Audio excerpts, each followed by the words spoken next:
This is Orson Welles, speaking from London.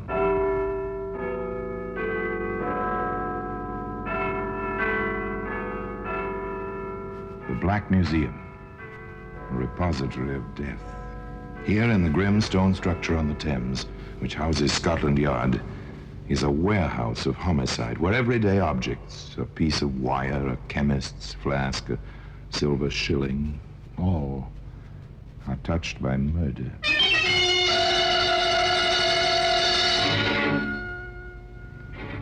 Here's a bathtub. It's a familiar object.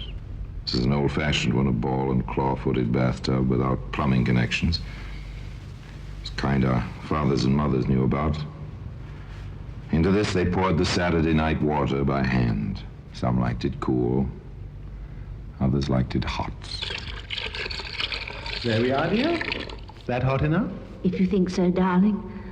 Oh, you're the sweetest. I wonder how I had the luck to marry you. Part of my job, dear, taking care of you. And one day soon, we shall have a tub with taps. One of the new ones. You'll see. Now, today, the bathtub can be found in the Black Museum.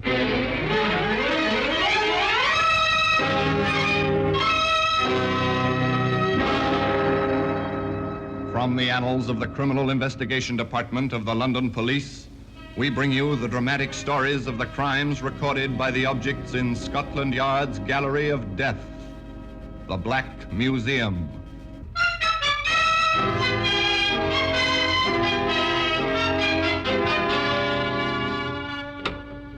Here we are. Here we are in the Black Museum, Scotland Yard's mausoleum of murder. Here lies death. Like the ordered rows of markers in a military cemetery, the white cards with the black printing line the silent shelves, the cabinets, the crowded floor, each card identifying a means to murder. A lovely wine glass here, beautiful ringing crystal. Yet in that sound was terror. In this glass was poison and horrible writhing death. Now, here we are. Here's the bathtub. So innocent, even comical. Basis for 1,000 jokes. Foundation for laughter, circa 1910. No plumbing attached, of course. One poured the water in from buckets and pitchers. Truly an effort, the use of such a tub as this. Definitely a matter for an interior, not for an exterior. Certainly not for a garden like this, where in the peaceful year of 1910, Edward Jones read aloud to his wife, Evelyn. Friendship is constant in all other things save in the office and affairs of love. Therefore all hearts in love use their own tongues. Let every eye negotiate for itself and trust no agent. For beauty is a witch against whose charms faith melteth into blood. This is an accident of hourly proof which I mistrusted not. That's Shakespeare's Much Ado About Nothing, my dear. Like it? You read so well, Eddie, darling. So well. I do like it here, Evelyn. I wish nothing ever interrupted us. But, as the bard said, the world is too much with us. You make that sound as if you were going off on another trip. Are you, darling? I'm afraid so. That case for Mr. Carter, the Ming Dynasty cherry water bottle, remember? I've heard of one up north. Oh, dear, I wish I could run an antique shop without these interminable trips. But I suppose there's nothing for it. Too bad. Poor Eddie, poor Evelyn, separated so often and for such long periods. But business is business, and a living must be made. Eddie bids his wife a fond farewell and proceeds on his way to a middle-sized city. There he walks the street, enjoying the sunshine and the crowd, when suddenly... Ed! Oh, Ed, darling. Oh, at last, after all these months. Oh, Ed. Wait, what? Anne, oh, my darling. Oh, Eddie. Oh, it's been so long and no word. I thought you might be dead. Of course not, darling, like the bad penny. Why, I was hoping against hope I'd find you any minute. I went back to our place, but you'd gone. A new landlady, no information. Oh, but what happened, darling? You never wrote, and I waited and waited. Yes, it was an accident, darling. Blow on the head. Amnesia. Only a few days ago, I came back to myself. Oh, my poor darling. No matter, darling Annie. We are back together. Once again, we are husband and wife. So that's the little game, is it?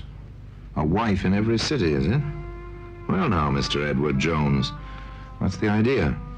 What can this get you, besides a heap of trouble and stiff prison sentence?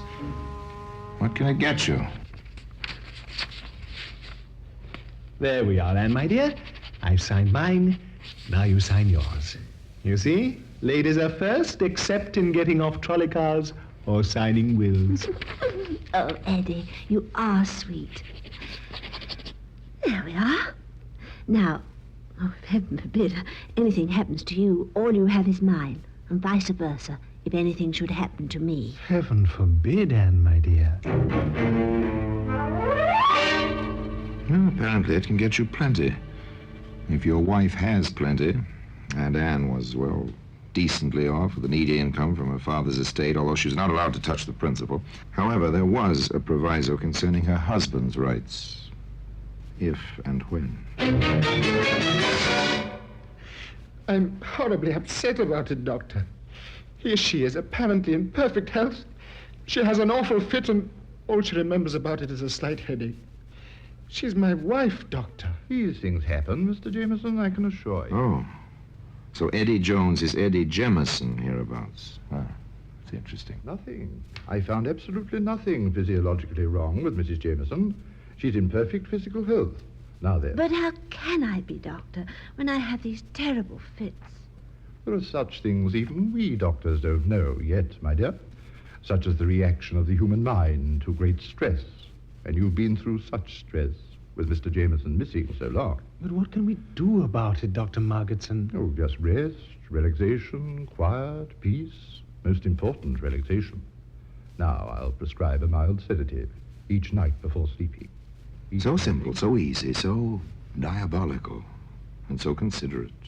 No, Anne, darling, you mustn't even fetch your own bathwater.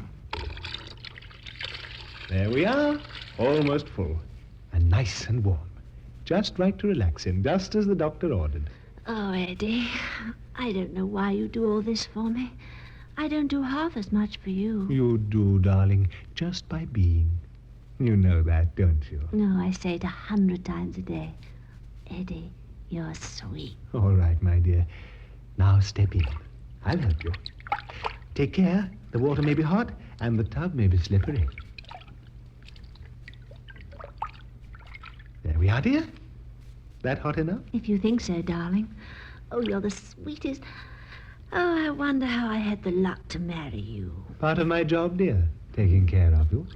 And one day soon we shall have a tub with taps, one of the new ones. You'll see. Ready to sit down, darling?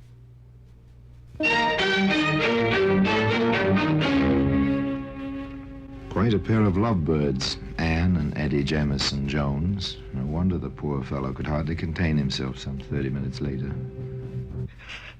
I went out for a minute to make the tea. Doctor, how could she go so quickly? It is strange, but certainly an accident. I barely turned my back, just put some water on in the tea kettle. And when I returned, there she was, floating face down in the water. Doctor, can't you help her? Calm yourself, my boy. Your wife is past help now.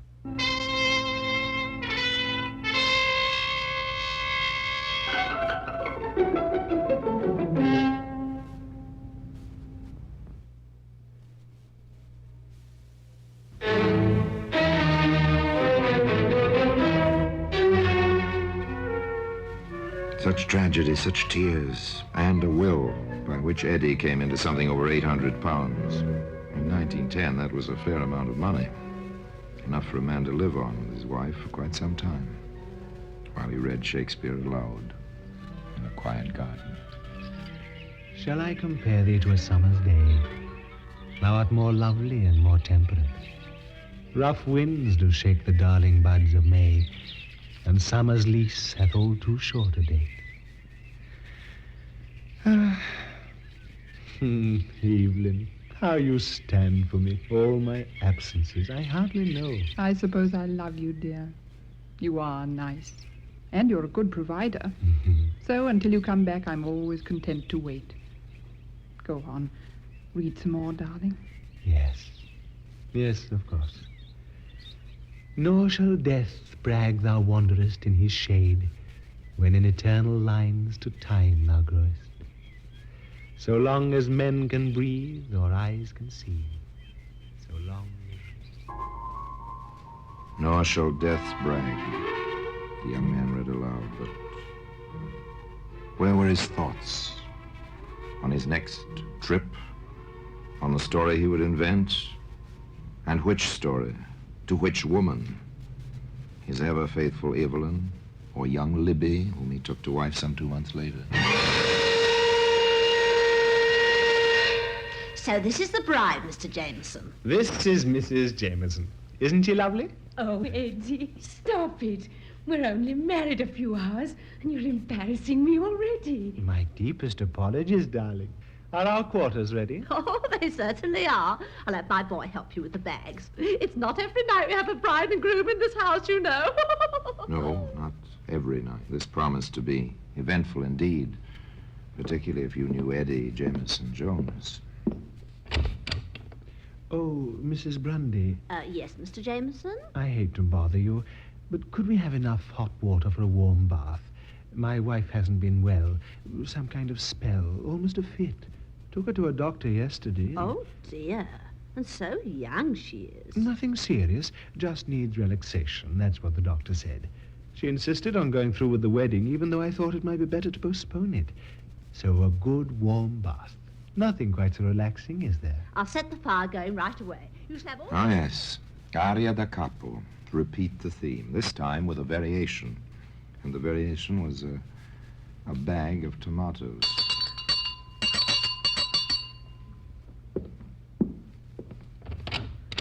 Oh, Mr. Jameson, I didn't hear you go out. I just ran out while my wife was in the tub, picked up some tomatoes. Fried tomatoes are her favorite dish. And I thought, well, tonight or all nights, she ought to have them. If you don't mind fixing them, Mrs. Grundy. It'll be a pleasure, Mr. Jameson. I'll have them ready with your dinner, never fear.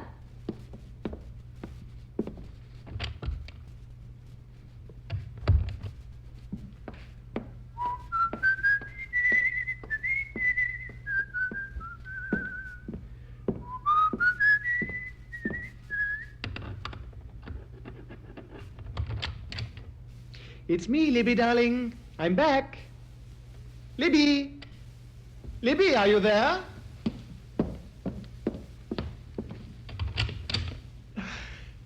Good heavens!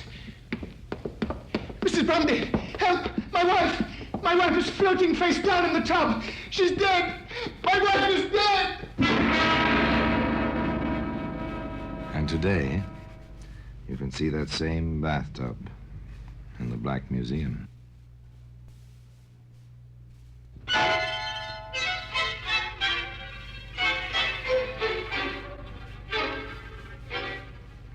Yes, the girl was dead, floating in the bathtub, face down, just as Anne before her. And Eddie, he was stricken, heartbroken, as a bridegroom ought to be. My poor Libby. To die alone like that on her wedding night. So good, so sweet, so eager for life, and so in love with me. Even insured her life for me just before we married, as if she had a premonition almost. £750 insurance is a comfortable sum. Man and his wife can live in their garden quite decently with a sum like that for quite a few months in 1910. But it seems one can grow a trifle bored, even with a garden and Shakespeare. How do you feel now, dear? A slight headache, that's all. It'll go away. Evelyn, you've got to go back to the doctor or find a new doctor. A slight headache, that's how your fit started yesterday. No, he's not trying the same thing again. But he seems to be. Of course, he's had 2 quite successfully accidental deaths in his life so far. Perhaps a 3rd, but that's not possible. Or is it? Almost ready, Evelyn? In a minute, dear. Better come while the water's hot. You know what the doctor said about relaxing? Hurry now, darling. It's steaming, but not too hot. All ready, dear? All right, dear. There's not that much hurry. Oh, dear. Who's that now? Wait for me, darling. I'll help you get in. The tub may be slippery. One day we'll have a modern tub with taps and hot and cold running water. You'll see. Now, don't try to get in without me. All right, dear. I'll wait for you.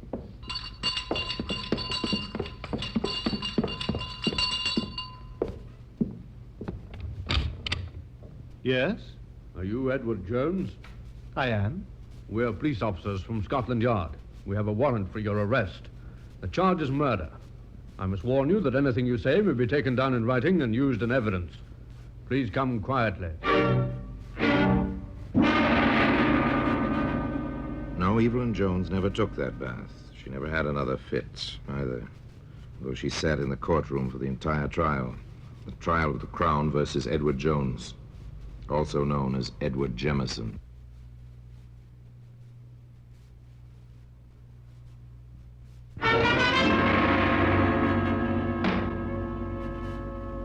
May it please your lordship, gentlemen of the jury, this is a peculiar case. No one saw this man commit the crime of which he stands accused.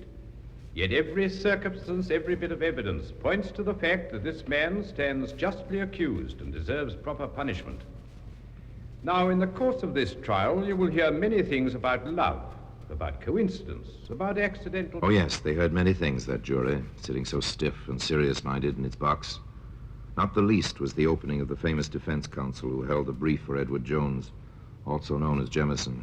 Nor will we deny that this man may have married bigamously, but he did love these poor women, and it was a far, far better thing he did in marrying them than to lead them astray and then leave them alone with remorse, as so many men have done before him. We deny that my client killed these poor women. We claim only that he was the victim of a set of circumstances and the interference of a busybody. Yes, a male busybody. A male busybody? Well, perhaps. But how could a policeman, in the proper course of his duty, fail to check on so obvious a coincidence? Yes, sir. We had a letter at Scotland Yard from a Mr. John Curtis. What were the contents of that letter, Sergeant? Mr. Curtis had noticed a brief announcement in the newspapers regarding the death of a young woman, a bride, by drowning in the bathtub. He wished to call our attention to a similar accident some time before. In both cases, the name was Jemison. You saw this letter yourself? I did. Is this the same letter? It is, sir. I offer this letter in evidence, your lordship, as Crown Exhibit A. It went on like that, slowly, carefully, plugging all the holes as they went along. The details of a routine police investigation which suddenly had become a little more than routine. Sergeant Mason, when you visited the scene of the first drowning, what did you learn? That the man known as Jemison had mentioned two wills, one by himself in favor of his wife, one by his wife in favor of himself. We checked the files of the probate court. The latter had been probated. We called on the lawyer involved. He had a copy of the other will. The man known as Jemison had no property to bequeath. The deceased had quite a bit. And when you visited the scene of the second drowning, Sergeant? We learned that the man known as Jemison had mentioned an insurance policy in his own favor. We inquired of all the insurance companies and found the records. He had received some £750 following the death of the young... The first point established, motive, money. Over 800 from Anne, 750 from Libby. Almost £2,000 in all. That's a substantial motive. The questioning of Sergeant Mason went on. Now, in the matter of tracing this man Jameson, what did you do? Just routine, sir. We checked the mailing address at the insurance company and found it to be the same as the house where the second woman had died. There, we discovered a forwarding address, a postal box. We covered that box. I watched it myself, sir. And when this man known as Jemison came to open it, I followed him. He went first to an antique shop, then to his home. Having located him, I made some quiet inquiries and learned that he was known as Edward Jones. Well, that evening, having communicated with Inspector Wilson at the yard and having received a proper warrant, we placed him under arrest. Very good, Sergeant. Now then, when you called upon Edward Jones, what did you find? The woman who claimed to be his proper wife was waiting upstairs, sir, for him to help her into a hot bath. One further question, Sergeant. Is the man you arrested in this courtroom now? Yes, sir. He's the prisoner in the dock, sir. Thank you, Sergeant. Thank you very Oh, much. they'd been very thorough, all right. They had almost everything. They called Dr. Margetson, for instance. Dr. Margetson, when you first saw Anne Jameson, what was her complaint? That she'd been having fits and not remembering them. Did she tell you this herself? No, her husband did. He was quite insistent on it.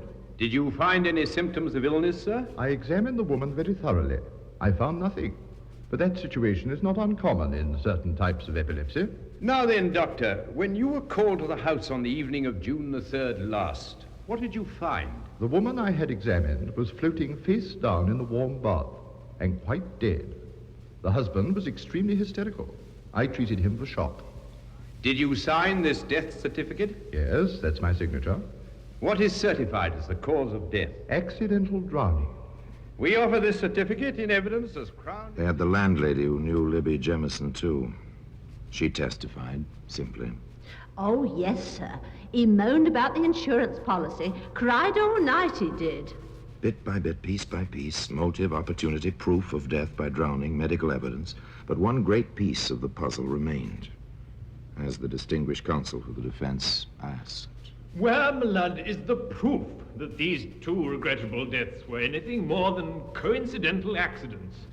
Where, my lord, is the witness who saw my client hold these poor women under the water, or administer sedatives which caused them to faint in the water, or in any way contribute directly to their miserable death? There was no witness. But there was a Scotland Yard inspector with a demonstrable theory. If it please your lordship, 3 bathtubs have been entered in evidence as Crown Exhibits C, D, and E. Inspector Maurice Wilson of Scotland Yard has a theory which he wishes to demonstrate as a witness, and he requires the assistance of an expert. My lord... The inspector took the stand, was sworn in. Then, to the amusement of the spectators, a young lady in bathing dress, testified to as an expert swimmer, was introduced into the proceedings. One of the tubs was filled with water, warm water. At this point, the prosecutor stated, For the assurance of the court, we have a doctor in attendance. Now then, Inspector, if you please, you may leave the witness box and proceed with your demonstration. Thank you, sir. It is our considered theory that the murders were committed as follows. You will remember that in each case, the prisoner reported he found his wife floating face down. It is reasonable to assume that had the women fainted while sitting or lying in the tubs, they would have been found floating face up. With this in mind, it occurred to us that with the prisoner's insistence on helping his wife into the tub, the procedure was something like this. May I, young lady? Of course, Inspector. Notice she is standing in the water.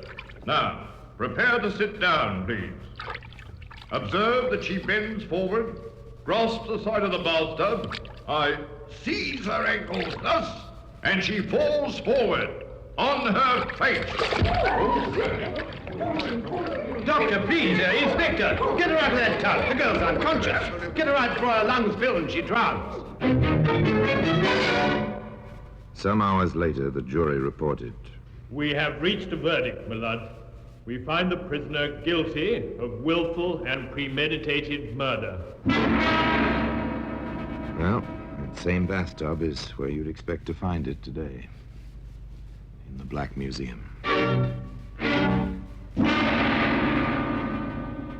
Orson Welles will be back with you in just a moment. Eddie Jones, in spite of his common name, was an uncommon man. Some said he was quite mad.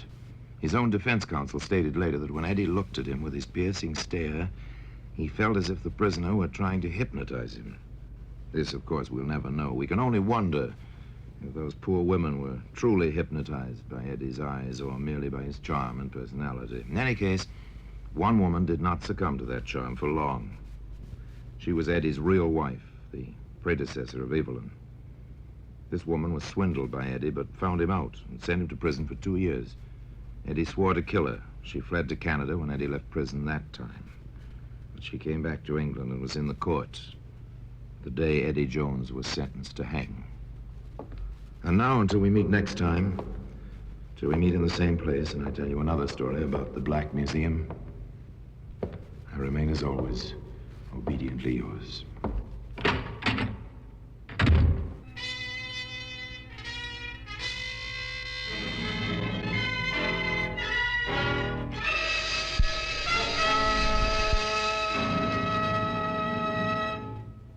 Wells, speaking from London.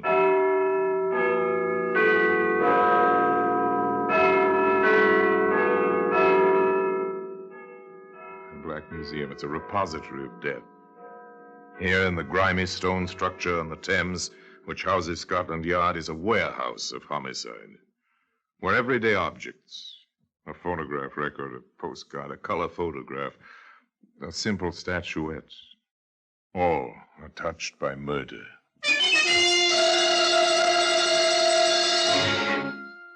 Here's 2 scribbled notes, bits of paper with 3 words scrawled across them.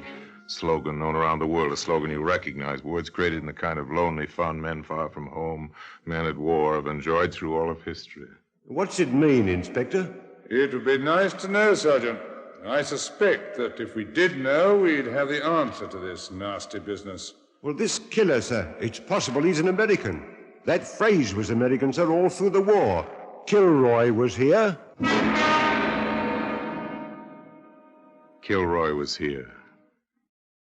And he's still here. In the Black Museum.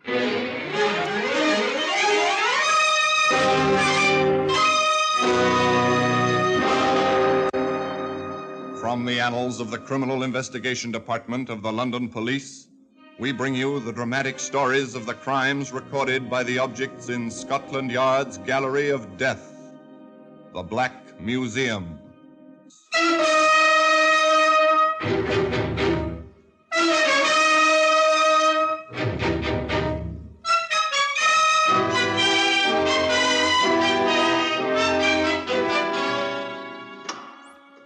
Here we are in the Black Museum.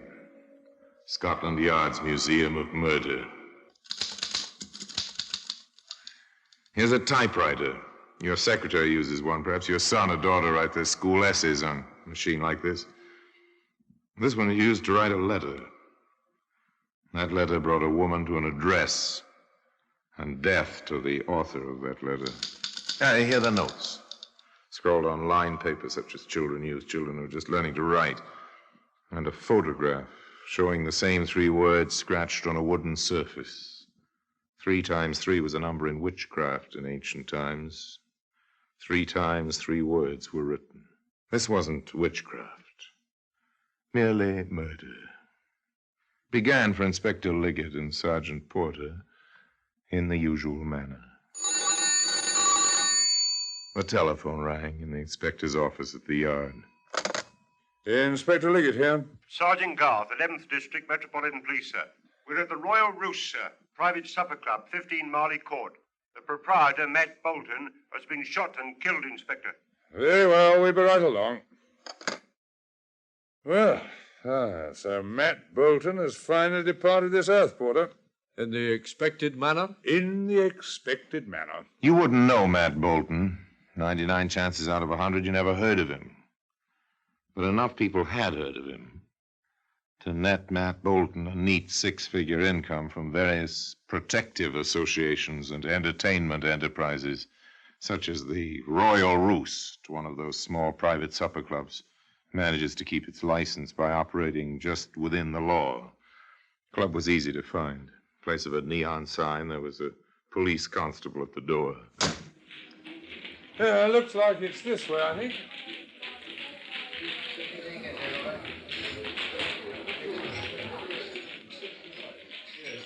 Stuffy in here, Inspector? It always is in these places. Apparently a good many people prefer to amuse themselves breathing a combination of tobacco and poor liquor fumes, rather than good fresh air. Quite a costume on those girls. Roosters in the Royal Rooster. Get it, Sergeant? I've never seen a rooster with so little on besides tail feathers. Neither have I. Look, we better get to work, Sergeant. The 2 policemen crossed the nightclub, skirted the dance floor, and quietly passed through the doorway near the bandstand. To their left, another door stood open, revealing a cubicle complete with mirror lights, another girlish rooster, a man, and a body. a body full length on the floor. The girl was saying, Look, we simply can't send the chorus out once more. Do I get to do my act or don't I? I'm Inspector Liggett, Sergeant. The young lady may do her act. I doubt if she'll try to go outside the club in that costume. Well, thank you, Inspector. First, this man said he thought the show ought to go on so the customers wouldn't be disturbed, and then he held me here. Well, look, that's my cue. I'll be back. Don't worry, I'm not going anyplace. You're so right about that, Inspector. Knows her way around, that girl, sir. Found the body. Didn't turn her hair. So I noticed. Find the weapon, Sergeant? No, sir, not in here. Porter, check the exits. Very good, sir. Oh, we've done that, sir. Only two. The way you came and the back door, fire exit. No one in the kitchen saw or heard anything. We haven't touched the body. Waited for you and the medical examiner, sir. Very good. All right. Turn out his pockets, Porter. Yes, sir. Here's something, Inspector. Tucked in his breast pocket. Quite a touch. I take it you didn't see this, Garth? No, sir. We left the body strictly as it was. Odd. Almost a signature. It's a note. Kilroy was here. For a moment, memories of other days crowded into the tiny dressing room. A phrase which had meant chuckles once seemed incongruous in that atmosphere of violent death. And then Mabel was back with boyfriend. May I inquire who your escort is, Miss Martin? Larry King meets Scotland Yard. Gentlemen. How do you do? Is this your usual practice, Mr. King? If you mean escorting Miss Martin home, that's correct. You are good friends? We're engaged. I see. Miss Martin, before you leave us to get dressed, during your employment here, have you ever had any trouble with Mr. Bolton? Do you mean, did he make advances? Yes. Well, naturally. I see. Now, Mr. King, did you know about these advances? I did. Did you ever have any trouble with Mr. Bolton? Nothing to speak of? Of course, it never is anything to speak of. You served during the recent war. I did. 8th Army. All the way from Tobruk to northern Italy. Does the expression Kilroy was here mean anything to you? The Americans, 5th Army, they used it. I've seen it many times. Very well. Leave your addresses, both of you, with Sergeant Garth here. And don't leave the city. We may need you. That's all for now. Now the routine begins. Inspector Liggett and Sergeant Porter return to the yard. The orders go out. Have them run a complete check on Bolton's pals. They'll all have alibis, but run the check anyway. That was a start. Now the patient waiting, putting together the few facts available. It's the hardest part of police work anywhere. So, Porter, no prints on that note except yours and mine. Correct, Inspector. What have you got on King and the girl? She's, remarkably respectable. Nothing remarkable, Sergeant. What about him? He's a lawyer in the city, rather successful. Good reputation. Ever cross Bolton's path in his work? Nope. He's a copyright lawyer. Deals with writers, mostly. Nothing there, then. Takes patience. Lots of it. Check and recheck. Wait for information. Wait for the telephone to ring. Inspector Liggett here. Detective Ashton, sir. 23rd District. Go ahead, Ashton. At 14.5 Haven Mews, sir. We've been watching the place, sir. That King fella lives there. Yes, I know. The superintendent's wife has been found, sir, on the cellar steps, strangled. We found the note in her apron pocket. Kilroy was here, it says. Wait for the telephone to ring. And when it does ring, another death, another note. No solution. Merely complication piled on complication. A short while later, in the basement apartment of the newly widowed janitor. You found her yourself, Mr. Evans? Yes, sir. Lying there she was on the cellar steps. I was going down to look at the oil burner. I see. Now, your wife have any enemies, Mr. Evans? No, sir, no. Where would the likes of us come in, having enemies? Quarrelsome a little, you might say. But what woman isn't? Oh, she quarreled with you? With me, mostly. Not that I could blame her. It's hard work, a place like this, you know. Once in a while with a tenant, well, the children in 4B, for instance, they write on the walls. So my wife argues with the mother. Mm-hmm. The nice young man in 6G lets the bathtub run over. 5G complains. My wife scolds Mr. King. I see, yes. Now, is Mr. King at home now? Oh, I believe so, sir. All right. Thank you. We'll do our best to find whoever killed your wife, Mr. Evans. Oh, thank you, sir. She had a temper, I know, but she never did no real harm. Up in the self-service elevator on the 6th floor. Find 6G and ring the bell.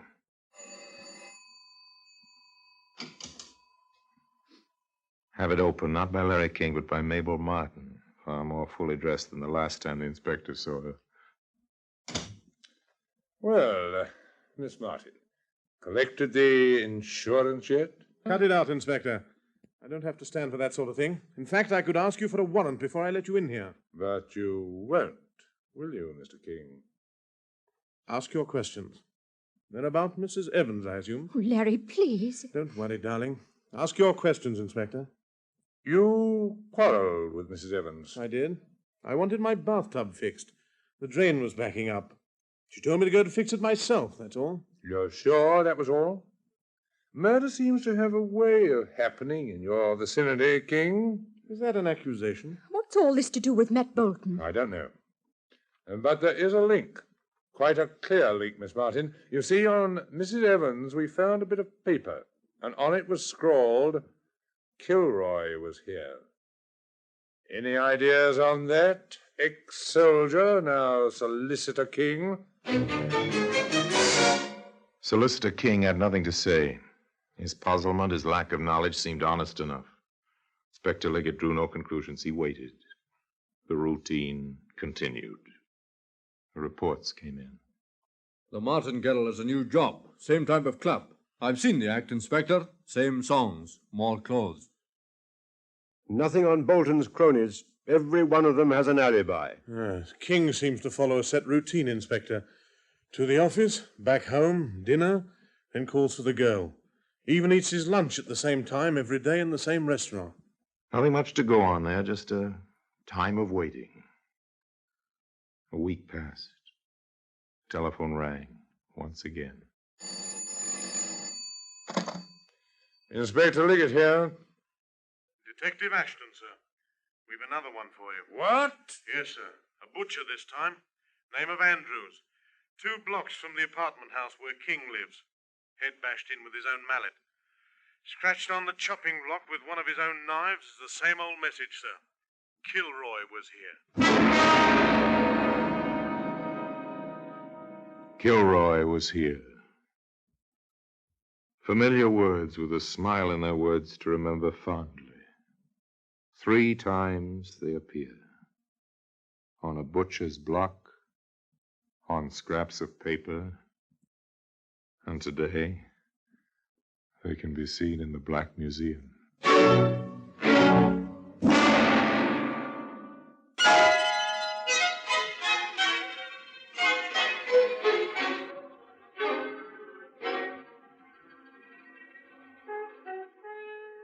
A third killing, and signed exactly the same way.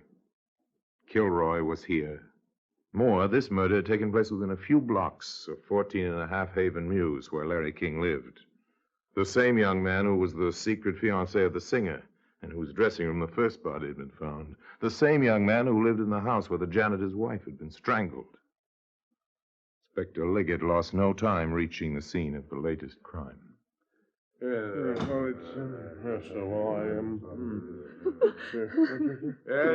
Ashton. Yes, sir? Anything fresh? Just the things I reported, sir.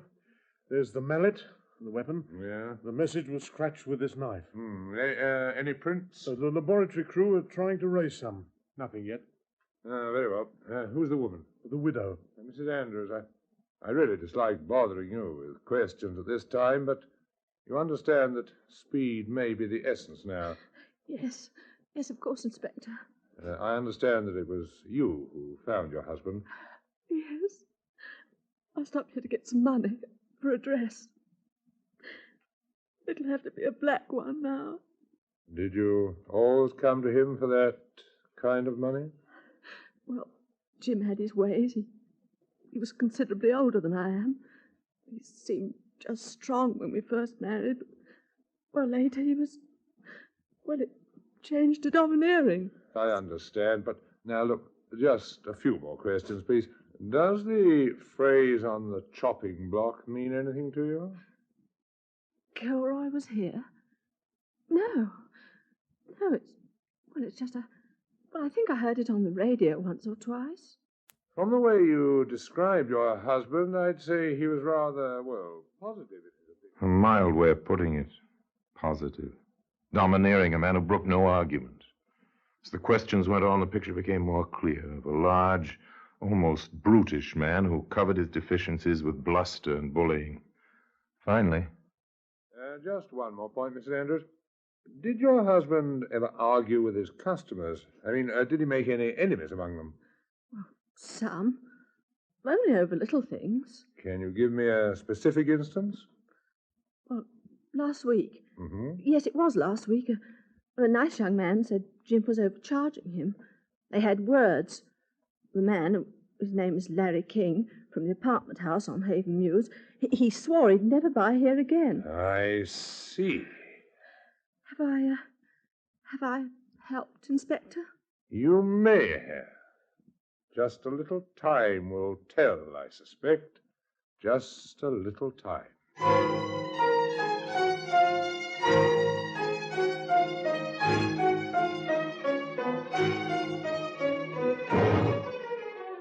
A little time. Within the hour, Larry King was in custody, taken in charge for 24 hours on suspicion of complicity. His fingerprints revealed... nothing. His answers to the barrage of questions revealed... nothing. Wearily, the inspector and Sergeant Porter returned to the office to face unrelated facts and a no-progress report. Wearily, the inspector picked up the receiver of his office intercom. Yes, Sergeant? You have a caller, sir. Who is it? Miss Mabel Martin, sir. She insists on speaking with you. Miss Martin was ushered in, seated in front of the desk. I've got something to tell you, Inspector. Please do. Well, Larry didn't kill anybody. Didn't he? No. I did. Steady, Sergeant. Please take down Miss Martin's statement. Now, I must warn you, Miss Martin, anything you say will be taken down in writing and may be used in evidence. Yes, I understand. Now the floodgates opened. I killed all three of them and left the notes to make it look as though Larry did it. So simple, so obvious. Matt Bolton threatened me. He said if I didn't come back to him, he'd change his insurance policies and tell Larry about us. Well, I shot him. It was a .22 that Larry had given me. One death accounted for. The policeman listened gravely. Mrs. Evans was always snooping. She threatened to tell Larry about Matt and me. I did it in the cellar, behind the coal pile. I strangled her. Quite logical. The inspector waited. Andrews, the butcher, I used to shop there for Larry. Andrews made some advances. He reached for me, and I grabbed a meat cleaver, and then I scratched the note on the wood. That's the story, Inspector. Yes. Tell me, how much do you weigh, Miss Martin? Well, about 107 pounds. Well, why, what's that got to do with... Sergeant Porter, what was the caliber of the bullet found in Matt Bolton? .38 caliber, sir. Thank you. And did you notice a coal pile in the cellar at 14.5 Haven Mews? It's an oil burner, sir. Quite modern. Thank you. And the weapon in the Andrews case? A mallet, sir. Not a cleaver. A mallet. And, Sergeant, can you picture a young woman of 107 pounds knocking out and killing a man of Andrews' size Not very well, sir. Of course, it's obvious her heart and her courage are as large as she is, if not larger, but... Oh, all right, have your fun. I've made a fool of myself, but Larry didn't kill anyone. I know that. I know it. You can't do this to her. Look. I wouldn't worry, Miss Martin, if I were you. In fact, if I were you, I'd hurry out to the front of the building. Mr. King is about to be released, and I think you'll want to meet him there, won't you? Oh, Inspector. Oh, Sergeant, Oh, forgive me, please. How about it, Porter? Care to have a girl like that to marry? Yes, sir. For more reasons than one. Where are we now, sir? Offhand, Porter, I'd say we were just about where we were when we first heard of the Andrews killing. Put on your thinking cap, Sergeant. This is quite a problem. They sat there in silence. Their minds sifted fact after fact. And once they'd been through the meager supply of facts on hand, they started over again. At one point, the inspector said, half to himself, "There's something we're overlooking. Probably quite a simple point. It usually is, but... He was quite right. In fact, the inspector was quite appalled, so appalled. He spoke in what amounted to a whisper. Sergeant, hand me that telephone directory, please. What? Oh, yes, sir. Can I help you, sir? No, thank you. Look, just get your hat, Sergeant. Get my hat? Yes, we're going back to 14.5 Haven Mews. That's King's address. Yes, and according to the directory, it is also the residence of one Joseph Kilroy, one of the 7 Kilroys listed in the London telephone directory.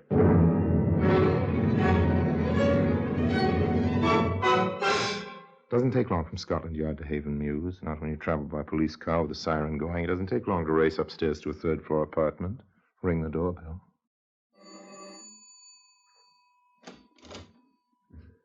Come in, gentlemen. I heard your arrival in the street.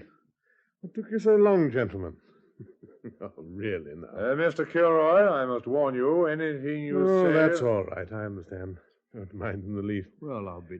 Watch him, Sergeant. I am, sir. Frankly... Liggett. Inspector Liggett. Oh, yes, thank you. Frankly, Inspector, I'm rather annoyed with you.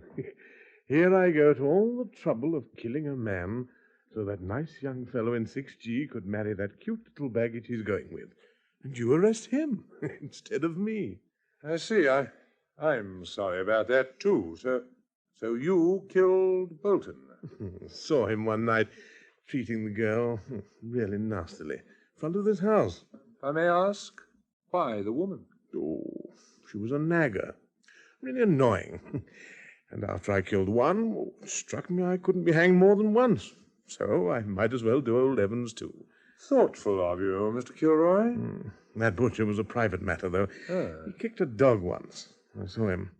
Didn't treat his wife any better. No kids. Figured he'd leave her his money. So I got him with his own mallet. Quite simple, you see. And you signed your name to each one? Oh, of course. Good deeds are scarce in this world. Thought I ought to get proper credit each time. Now, if you'll excuse me... Sergeant! Got it, sir. Good work, Sergeant. He's strong, sir. Stronger than he looks. Cases like this usually are. Well, we'll need the ambulance. Not the wagon this time, and use the telephone directory, Sergeant. I find them quite useful books when I remember to use them. Who'd have thought it, sir? How many of our murderers are considerate enough to sign their killings, sir? Murderers don't sign their work, do they? Unless, of course, their sense of humor is as twisted as their valuation of human life. This killer did autograph his killings. And today those notes can be seen in the usual place for such things, in the Black Museum.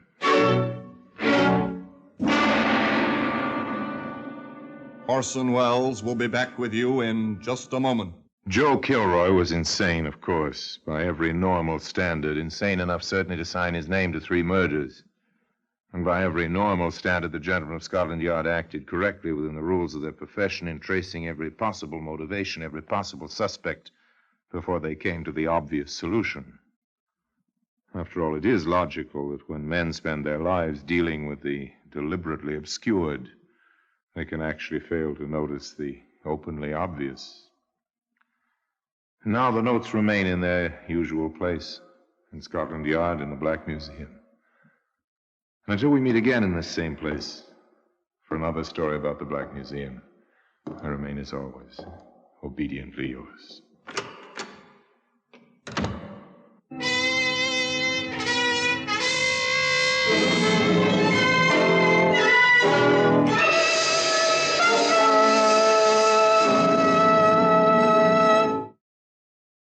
This is Orson Welles, speaking from London.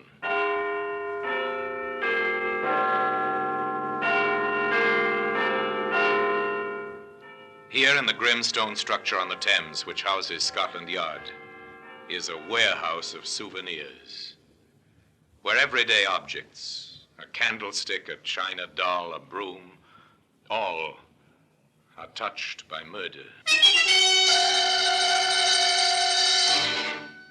Now take this button, this brass button, the symbol of a barracks parade ground, but this was not found on any parade ground. This is interesting, sir. A brass button. Very interesting, Sergeant. It's from an army uniform.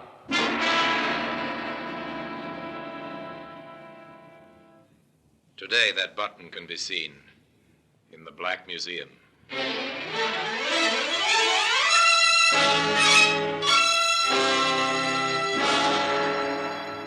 From the annals of the Criminal Investigation Department of the London Police, we bring you the dramatic stories of the crimes recorded by the objects in Scotland Yard's Gallery of Death, the Black Museum. In just a moment, you will hear The Black Museum, starring Orson Welles.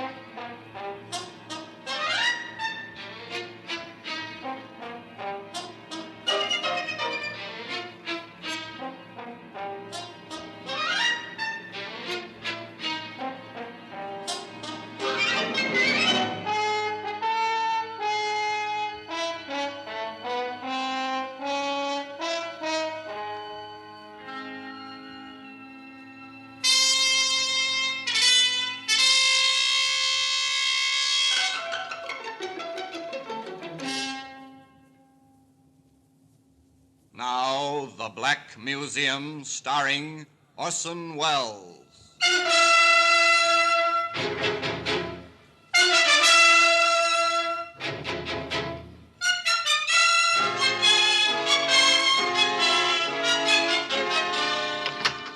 Well, here we are in the Black Museum, Scotland Yard's Museum of Murder. Shelf upon shelf of curious and repellent objects. The urge to kill, illustrated in many, many ways. Here lies death. Here in the echoing stillnesses of the long room, one stands and looks at violence, expressed by the exhibits that line the shelves, the tables, and the walls. Repellent they may be, but by reason of their association only, for most of these tokens of murder are very ordinary objects. It's a medicine bottle. The drug it contained was beneficial in small doses. But since a woman was forced to drink the whole contents and died shortly after, the jury called it murder. Here's a kitchen knife. No household is without one, but this knife was not used solely for kitchen tasks. It was found embedded in a man's heart. Now, here we are, the brass button. It is. It's an innocuous, ordinary brass button. This was found near the dead body of a woman. But come back with me to the beginning of this story, to a day some years ago on the common outside the Kentish village of Wayfield. A girl was sitting beneath a tree, busily sketching. She was too engrossed to hear the approach of a young soldier until he spoke. Hello? Oh. Hello? Sorry. Did I frighten you? A little. I didn't hear you coming. Oh, I made enough row. You were so busy with whatever you're doing. What are you doing? Sketching? Can I see? You'll probably laugh. No, I won't. Show me. That's very good. Do you really think so? Well, it's fine. You must be the one they call the Swamp Girl. That's what they call me in the village. Poor, routine, dull people. You don't like routine ways of living, do you? From what I've heard, you're something of a rebel. Am I? You seem to know a lot about me. Oh, I've heard things. What kind of things? About how you live in an old shanty at the edge of the swamp and how you roam the common and sketch and paint. You're well informed. Well, people talk about you sometimes. I was interested. And so you came down to see for yourself. Well, what's the matter? Couldn't you find a girl in town? Don't say that. I wanted to meet you, to talk to you. And now that you have, will you please go away and let me work? Oh, you can work any time. I'll go away soon, if you're nice to me. Go now. I've no intention of being nice to you, whatever you may think. Come on. Get away. When you found out so much about me, you might have also found out that I'm not interested in men. Least of all, soldiers. That's not very kind. Come here. No. Go away. Come Go on. here. No. No. Please don't hurt me. No, please. No!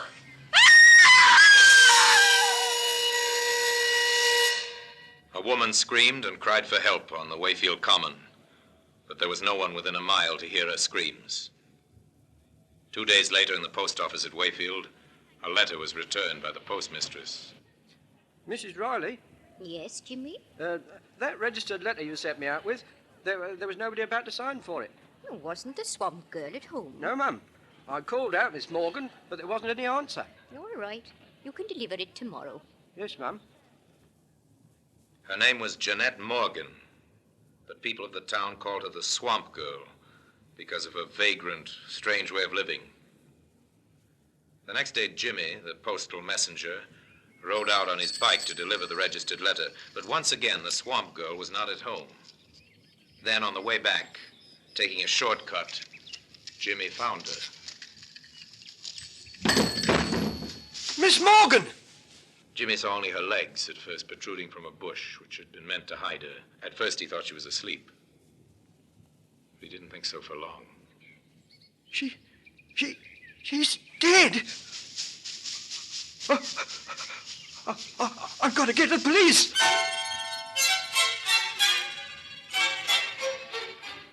Murder transforms a little village like Wayfield. All work ceases. The people gather in small groups in the streets to talk about it. Yeah, have you heard the news? There's been a murder. Aye? A murder? Yes, out on the common. Who? The Swamp Girl. They found her body. I was rather afraid that poor girl would come to grief sooner or later. Well, Vicar, you know how it is these days. No parental authority. Ah, more's the pity. Be that as it may, the man who did it must be found. You know, Bert, if young Jimmy Miles hadn't come upon that body like he did, it might have lain there hidden for months, even years. I wonder how it happened. Well, now, the way I sees it is this. Now in the bar of the local, they sipped their beer and discussed the sensation. Jimmy became something of a hero. He'd found the body and even now is being questioned by the London detectives from Scotland Yard. This is Jimmy Miles, sir. Hello, Jimmy. You found the body, I understand. Yes, Inspector Gallico.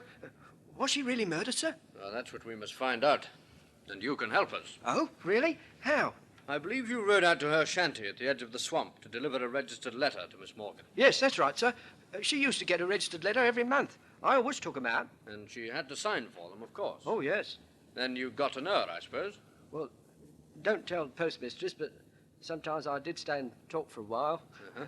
And what was she like? Oh, she was nice, really friendly. People said she was a bit peculiar, but I never thought so. And she could draw, sir. Now, think carefully, Jimmy. Did you ever see her with anyone, man or woman? Oh, never, Inspector. She had no friends around here. She once told me so. No friends, I see. Now, about this registered letter, was that the first time you had taken it out? Oh, no, sir. I went out the previous day, on Monday, but she wasn't there. Did you call out? Yes, and I went round the common, to the places where she used to go and sketch. I knew most of them. And she wasn't anywhere about? No, nowhere at all. What time of the day was this? Well, I just left the post office just on 10. It's about half an hour's ride. So you were out there by 10:30? Hmm. All right, Jimmy. Thank you very much. Is that all, Inspector Gallico? That's all for the moment. You've been very helpful. A lucky witness, young Jimmy Miles. A break for Inspector Gallico early in the case. For with the evidence of the police surgeon, certain facts could be established. What's your verdict on the post-mortem, Doctor? Well, the cause of death didn't give us any trouble, Inspector. She was strangled. What about the time of death? That's not so easy. I'd say she died 48 hours ago, at least. Wait a minute. That means before noon on Monday. It ties in, Doctor. Good. But at what time before noon, I would not care to predict. The contents of the stomach indicate she'd had breakfast. Then sometime between breakfast and noon, she met her death. And she was nowhere about 10:30 when the postal boy brought her letter. What about that letter, Sergeant? I have it here, sir. Who's it from? It's from Mrs. Morgan of Tunbridge Wells, her mother. Money, I suppose. £10, sir. And a plea to come home and live a normal life. Poor Mrs. Morgan. Her daughter couldn't even die a normal death. The pattern of the crime begins to make itself clear. The victim's identity is known. The approximate time and the cause of death is known.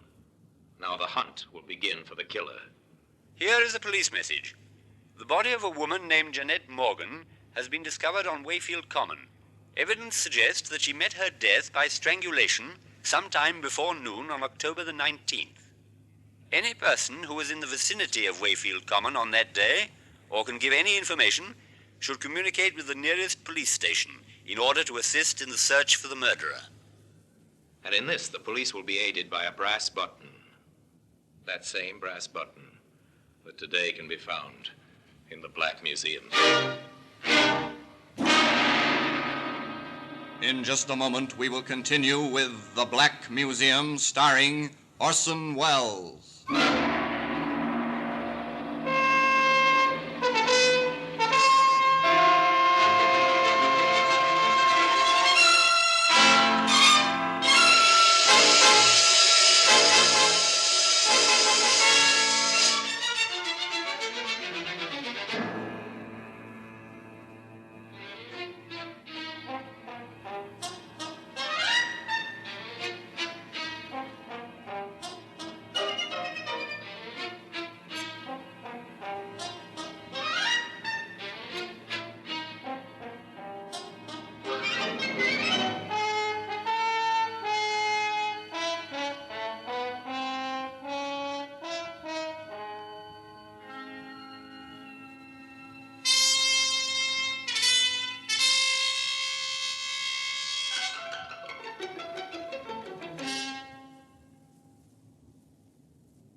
And now we continue with The Black Museum, starring Orson Welles.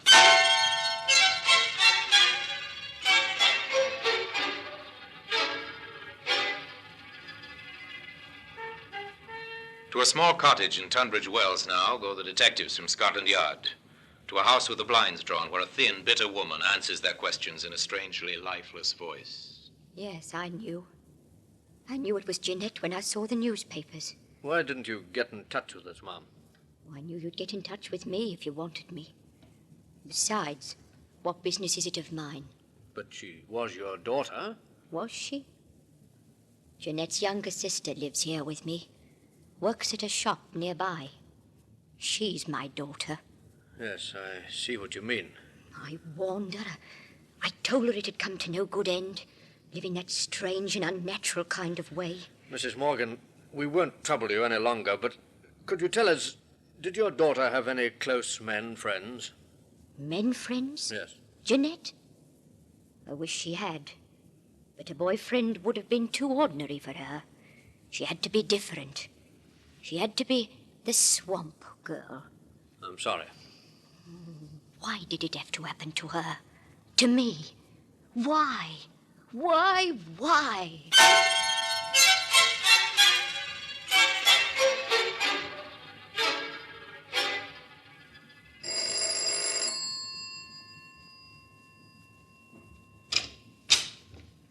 Good evening. Good evening, Vicar. I'm from the police. The police? I don't recognize you. No, sir. You see, I'm not from the local police. I'm from London. And I'm down here in connection with a murder. Oh, yes, terrible, yes. But how can I help you? Well, you can help a good deal, sir. You see, the local police are pretty short-handed, and Inspector Gallagher has decided that our next move should be to make a very thorough search of the common, particularly round about where the body was found. Oh, I see. And I suppose you want some help from my parishioners? Yes, sir, that's roughly the idea. Very well, then. We'll help you in every way we can. You can depend upon us. All right, Sergeant.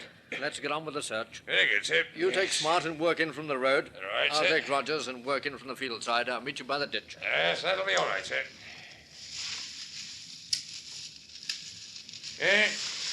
Here, sir. Here's a sketch, sir. It's a pencil drawing of that view across there, I'd say, sir. Yes, it is. Unfinished, too. She might have been working on it. What else have you got there? This is interesting, sir. It's a brass button. Very interesting, Sergeant. It's from an army uniform. Uh-huh. Where's the nearest camp to Wayfield? I believe there's one across the river, sir, about 2 miles away. Inspector Gallico left his sergeant in charge of searching the common and went to the army camp to enlist the help and cooperation of the commanding officer. Gentlemen to see you, sir, from Scotland Yard. Oh, ask him to come in, will you, Captain? Yes, sir. Will you come through, please? Thank you.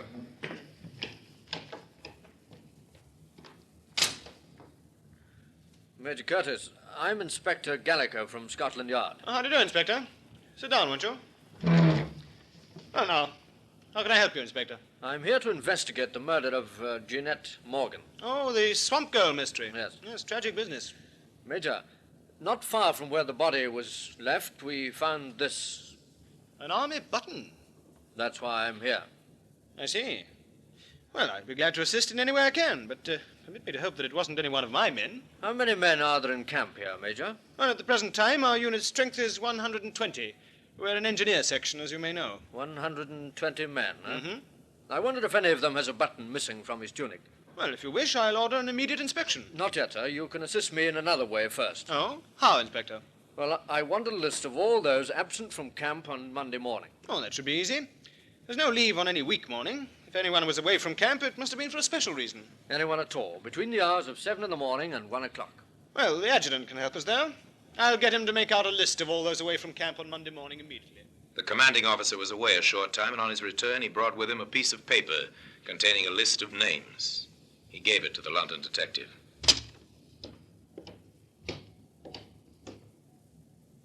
Yes, there you are, Inspector. 5 men were away from camp during the time you asked about.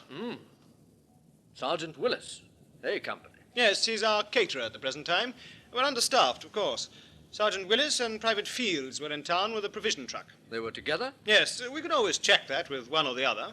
I don't think I'm very interested in those two. Oh? What about Private Liston, B Company? Oh, he's the unit driver. I sent him into town shortly before noon on a private errand. Shortly before noon? Well, that leaves 2. Corporal Paul Ferris? Oh, he's our mailman. He leaves every morning at 8 o'clock and drives the mail truck in to pick up the unit mail bag. From the Wayfield post office, I suppose? Yes. What time does he generally return? Oh, sometimes by 9. Though on occasions he has to wait for registered mail, you know. I've even known him to be held up as late as 11 or even 11:30. Would anyone know what time he returned on Monday? I'll find that out for you. Now, this last man, Private Williams, A Company. Yes, if you ask me, he might be your man, Inspector. Oh, why, sir? Because he was absent without leave. From 900 hours on Monday morning until 1400 hours. From 9 till 2? Yes. That's interesting. I'd better see him. And the postal chappie. I'll have them paraded.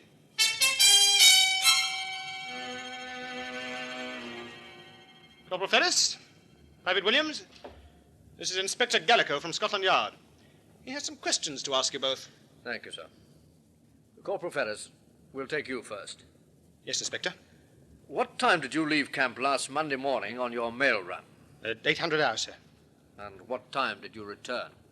Well, if I remember correctly, the mail was brought round rather late that morning, Corporal. Yes, sir. I was just about to explain to the Inspector.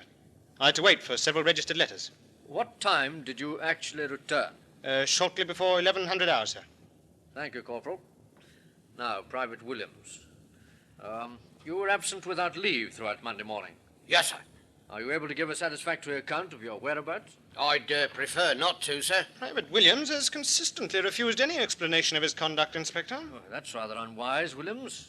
If you have an alibi, you'll need it. This is an investigation into murder. Murder? I didn't do no murder. I was with me girl in Wayfield. Ah. What's her name? Hey, Susie Walker, 9 High Street. You asked her if I wasn't there.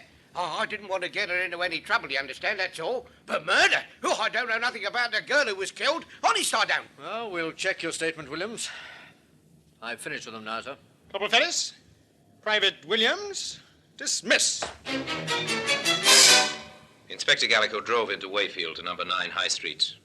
Oh, no. Susie wasn't out with him that day. I remember it distinctly. She went over to see her girlfriend at Kenbury. Well, you can ask her yourself.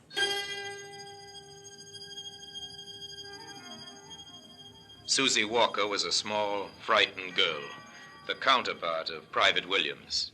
Oh, Inspector, I hope he hasn't done anything wrong up at the camp in not telling them where he was. Oh, that'd be terrible. He wouldn't tell a lie, I know that. I'm sure of it. You see, we'd had a quarrel, and he wanted to see me. I didn't dare let Mother know, so I made up a story about it. She confirmed his alibi, and Gallico went next to the post office to interview Mrs. Riley. Just one inquiry I'd like to make, Mrs. Riley. Oh, anything at all, Inspector. Anything. To think of that poor girl. And my Jimmy Miles finding a body. Mrs. Riley, can you recall offhand whether you had any registered mail for the Army unit on Monday? Registered mail on Monday. Well, I couldn't remember offhand, Inspector, but I'll have it here in the book. Wait a minute and I'll look it up. No, there was nothing on Monday. There hasn't been a registered letter for the Army since last week. Then the postal corporal wouldn't have been delayed on Monday morning. Oh, not him. He was in for his mail bag and out again quick as you like. Didn't even stop for a chat. I remember that now. What time would he have left here, Mrs. Riley? Can you give me any idea? I can give it to you right on the dot. It's come back to me quite plainly. We open at 8:30. Corporal Ferris was here waiting when I arrived to open up. 8:30. And he didn't stay? No, not more than a few minutes.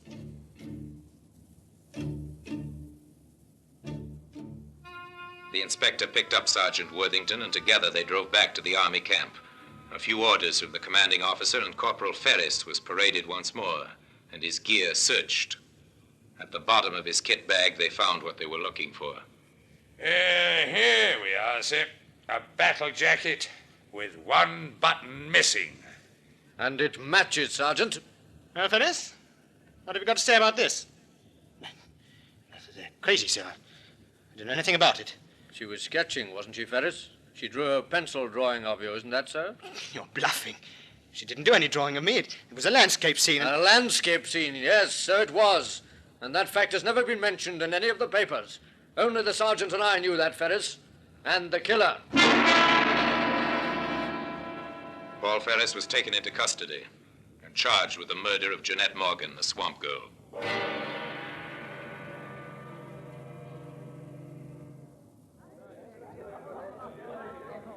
Silence! Ladies and gentlemen of the jury, you have heard the facts in this case as related by the witnesses which have been called, both by the defense and the prosecution. The prisoner stands before you accused of the crime of murder, a particularly brutal murder, a murder without motive. But lack of motive is not necessarily a defense. It is for you to decide whether the facts which you have learnt during this case, not only the words spoken by the witnesses, but the mute testimony of the material objects placed before you, justify your verdict, which must be beyond all reasonable doubt.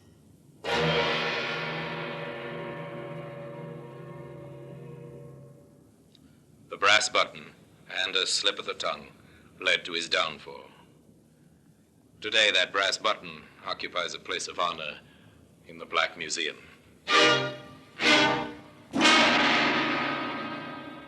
Orson Welles will be back with you in just a moment.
Now here in person is Orson Welles. The picture was completed when the tracks of a vehicle were found some 50 yards away from the scene of the crime. The tracks were identified as those of the mail truck, of which the driver had been Corporal Paul Ferris.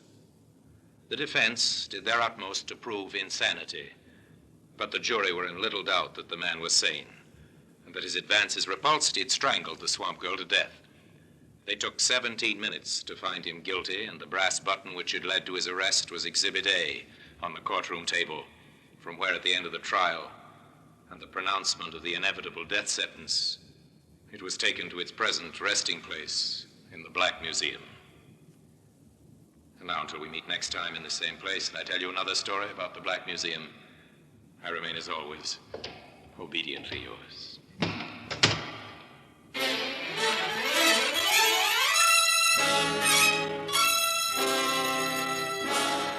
The Black Museum, starring Orson Welles, is presented by arrangement with Metro-Goldwyn-Mayer Radio Attractions. The program is written by Creswick Jenkinson, with music composed and conducted by Sidney Torch. Produced by Harry Allen Towers.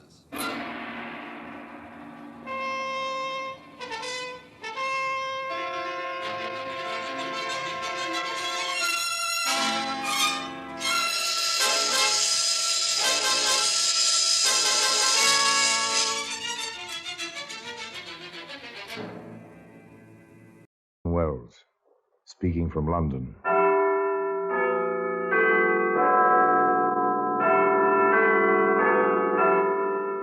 The Black Museum. Here, in the grim stone structure on the Thames which houses Scotland Yard, is a warehouse of homicide. A warehouse where everyday objects, a woman's necklace, a pair of spectacles, an iron ladle, all are touched by murder.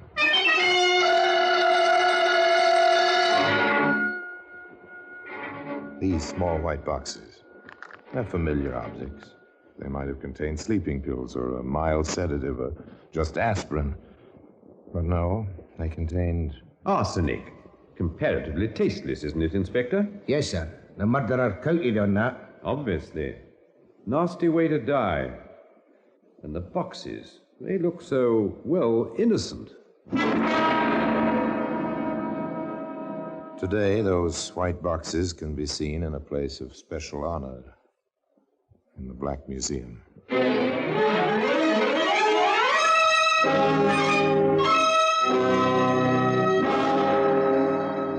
From the annals of the Criminal Investigation Department of the London Police, we bring you the dramatic stories of the crimes recorded by the objects in Scotland Yard's Gallery of Death, the Black Museum.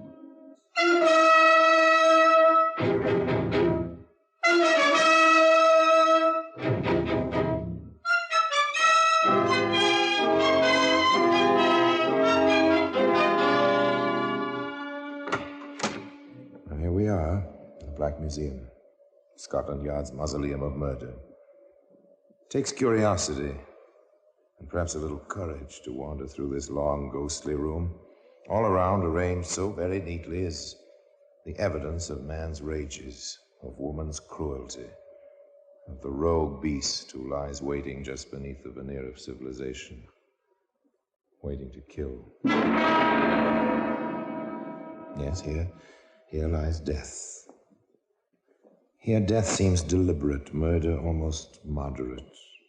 Here in the echoing quiet, one is a spectator amid an orgy of violence, expressed so calmly by ordinary objects. The filing spike was created for the piercing of papers, to maintain orderliness on a clerk's desk, not for the purpose to which this spike was put. The piercing of the neck, the base of the skull, where the brain conjoins with the spinal column. Yeah, here we are. The white boxes, a little bit yellowed with age. The neat, spidery penmanship on the tiny labels fading now, but still legible. Curry's Pharmacy, Glasgow, Scotland, they say. And the date? January 1857. They were certain they had a case. The prosecutor for the Crown. The procurator fiscal, they call him. The quiet man in charge of homicide. Inspector Webster. The prosecutor was quite definite about it. We'll have no trouble at all. It'll be a hanging. There seems to be plenty of evidence. You sound doubtful, Inspector. Juries can be emotional, you know. When that happens, the evidence goes out of the window. Juries haven't changed much. Almost 100 years, have they? But rather, in the old tradition, let the guilty go free occasionally than have one innocent perish. They presented their case. In proper order, each fact, large or small, in sequence, was paraded before the 12 good Scotsmen who sat in the jury box there in Glasgow almost 100 years ago. First, there was the landlady, Émile Dangeret's landlady. She told of that summer evening in 1856. Why, Mr. Dangelier, you are dressed up this evening. I have a reason, a very lovely reason. Do you like my waistcoat, madame? Quite striking.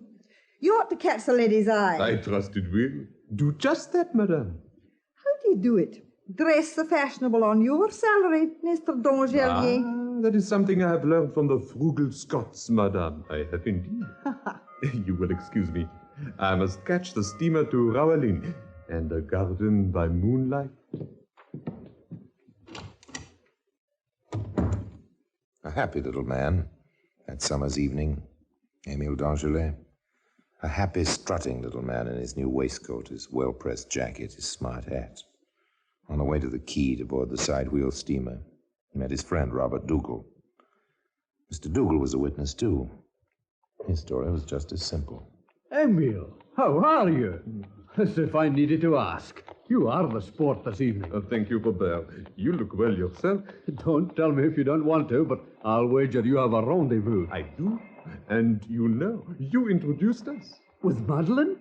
Madeline Smith? No other, my friend. But the Smiths are Drowallen.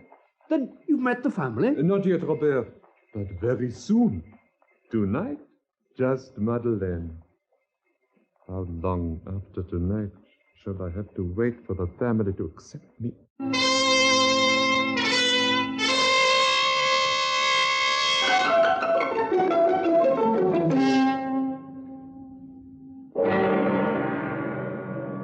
How long, little man? How long indeed? That was a good part of the problem. Robert Dougal was temporarily excused from the witness box. The next witness was a letter. A letter which tried to recapture on paper the wonder of a summer night of young love. Oh, Emil. Oh, my darling. Madeleine, my love. Shh, whisper, sweet. They are not asleep yet. Can I whisper when my heart wishes to shout from the housetops? Emil, you are sweet. My darling, is this not a night for lovers? Come, darling. There is a quiet place, I know, where the moon will be reflected in the water, and no one will be near. Don't let the gate bang, darling. We don't want my father finding us now.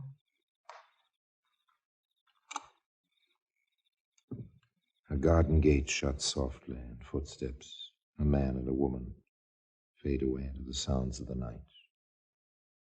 It would be nice if we could leave the story here, but we can't, nor could the prosecutor.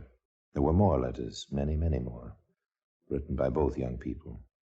Letters which detailed the progress of the summer and of a love affair. Madeleine, your return will coincide with the opening of the social season.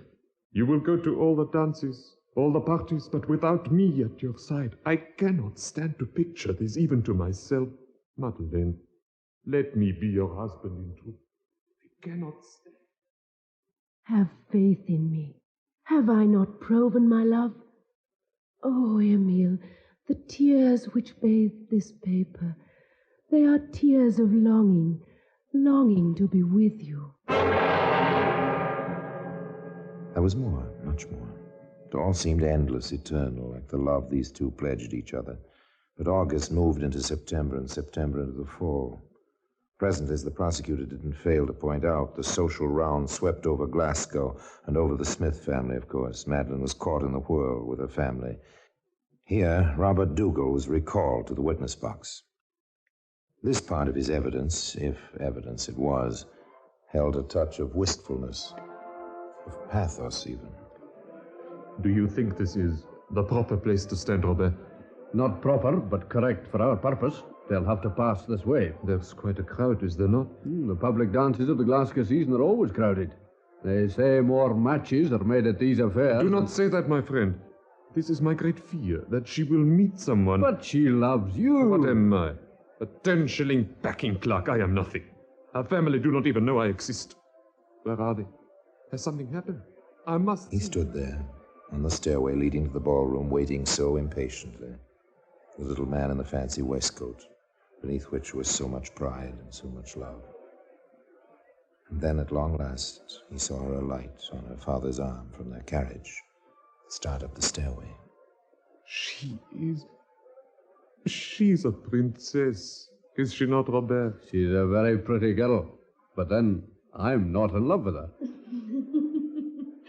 I will speak to her. No, you mustn't. Not here. Madeleine. Miss Smith. No, it would be unforgivable. Don't embarrass her like this. She passed within arm's length and seemed not to notice him, standing there waiting so eagerly for the acknowledgement which never came. Shortly afterwards, the two young men went into the ballroom themselves.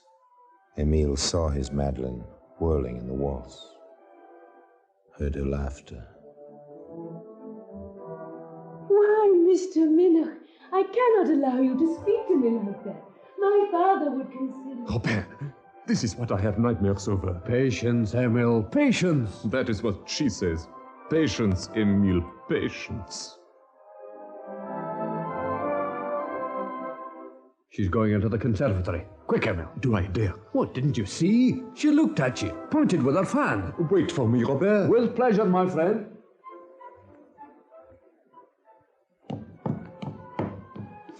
Emile, here, behind the harbor. Madeleine, oh, my dear. You shouldn't have come, and yet I'm glad you're here. If I could have only but one dance with you. Impossible, darling. My father noticed you on the steps.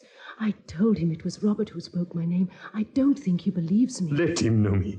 I am not ashamed of what I do. I will not be a clerk forever. Not now, not tonight. I must be quick. They will be missing me. Darling, tomorrow night, come to the house. You know my window on the ground floor with the railing. We will talk about it then. Tomorrow, after the family is asleep. The ground floor window, or the cat bars, to keep out cats. Or was it young lovers? A strong, if decorative, grille. But there was an area entrance. And according to the letters offered clearly in evidence, Emil was admitted via the area entrance to the gracious old house in Glasgow.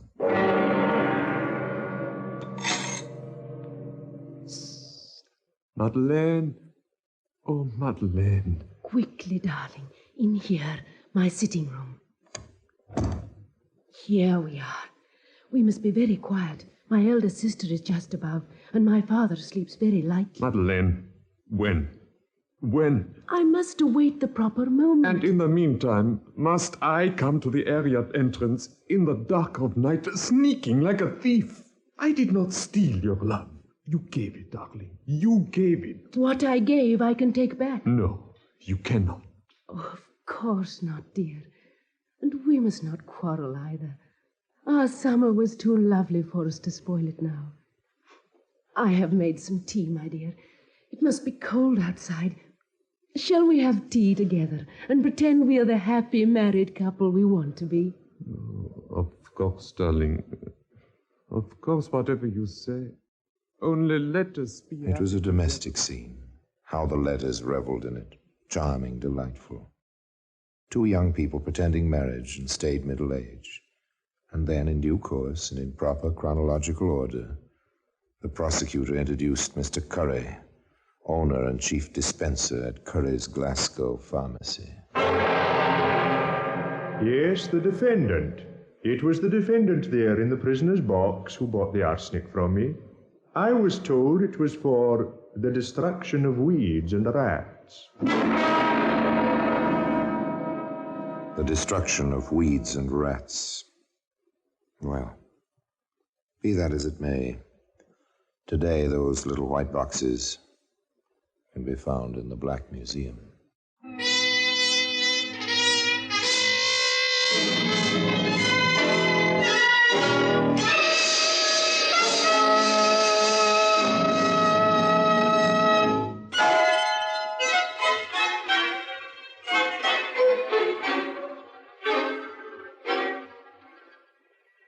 White is the bride's color, they say. In China, white is the color of mourning. Perhaps white was the right color for the little boxes in the Black Museum. The evidence continued.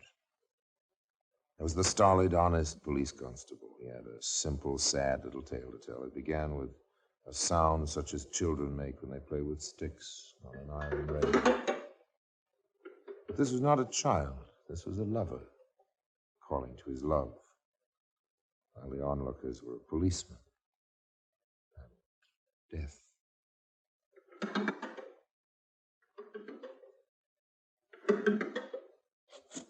Emmy, for heaven's sake, you'll wake the family. I had to see you, darling. I had to. I told you, Emil, I could not see you tonight. Why? Was he here again? Was who here again? You know whom I mean. That Minook. Since you mentioned it, yes, he was. So you could not see me. We must be discreet, darling. It's perfect camouflage. Father likes Mr. Minook.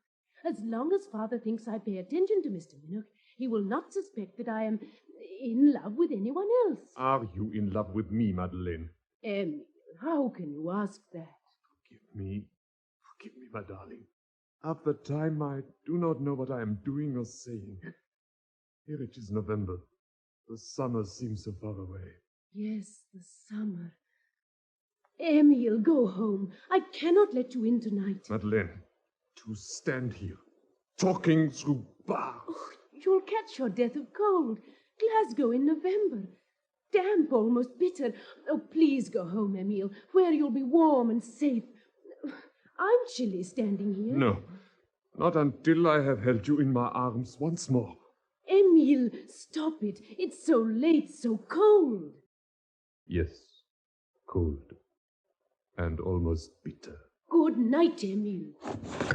Madeleine! Madeleine! You can't! You mustn't! Madeleine! I'll find a way. We will go off to South America. We will get away. Madeleine, listen to me. Here, now. What's all this?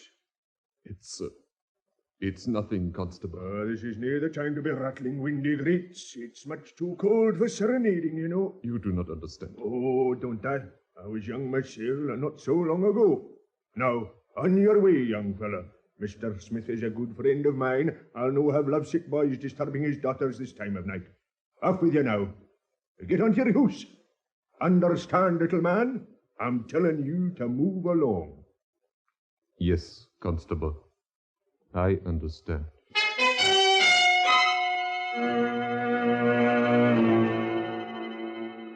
But did he understand?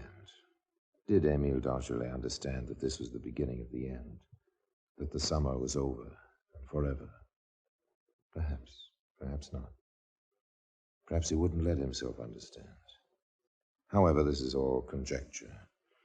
The prosecutor was concerned with facts in their proper order. And so his next piece of evidence was a letter. In view of what appears to be the termination of our affair of the heart, will you be gentleman enough to return my letters to me at once, together with my portrait? I flatter myself that you have not destroyed either my picture or the missives I sent you while we felt more tenderly towards each other. There was no answer. Madeline tried another approach. Once we meant something to each other. I trust those moments are not unhappy memories. If they are happy at all, will you honor their memory by returning my letters and the miniature I gave you? Still no answer. Émile brooded in his room, on his job. And then suddenly there was a change. The prosecutor brought this to the attention of the jury by recalling Émile's landlady to the witness box. She told an interesting story. Well, Mr. Dangelier, you haven't stopped at my pier glass in a long time. I have had no reason to until tonight. Oh, a lady. Yes, a lady. With a warm heart from your smile. With a warmer heart than she has shown in some time. I see. You're a faithful person, aren't you? I have always hoped I could be. You're not looking very well. I expect to see you improve in health, Mr. Dangelier, as you improve the problems of your heart. Thank you, madame.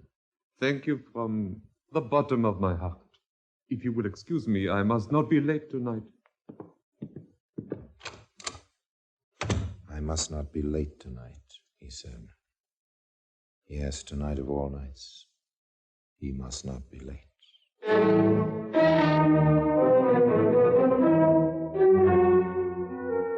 Jauntily, the little packing clerk left the house where he lived in his furnished room. There was no record, no witness, the prosecutor admitted, of what went on that night between the jaunty Émile and the beautiful Madeleine. But the landlady had more to say, and what she had to add was a tale which was neither jaunty nor beautiful.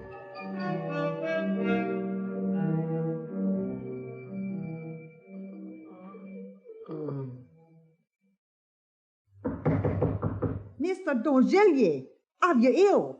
What's wrong? Do you want a doctor? Can I help you?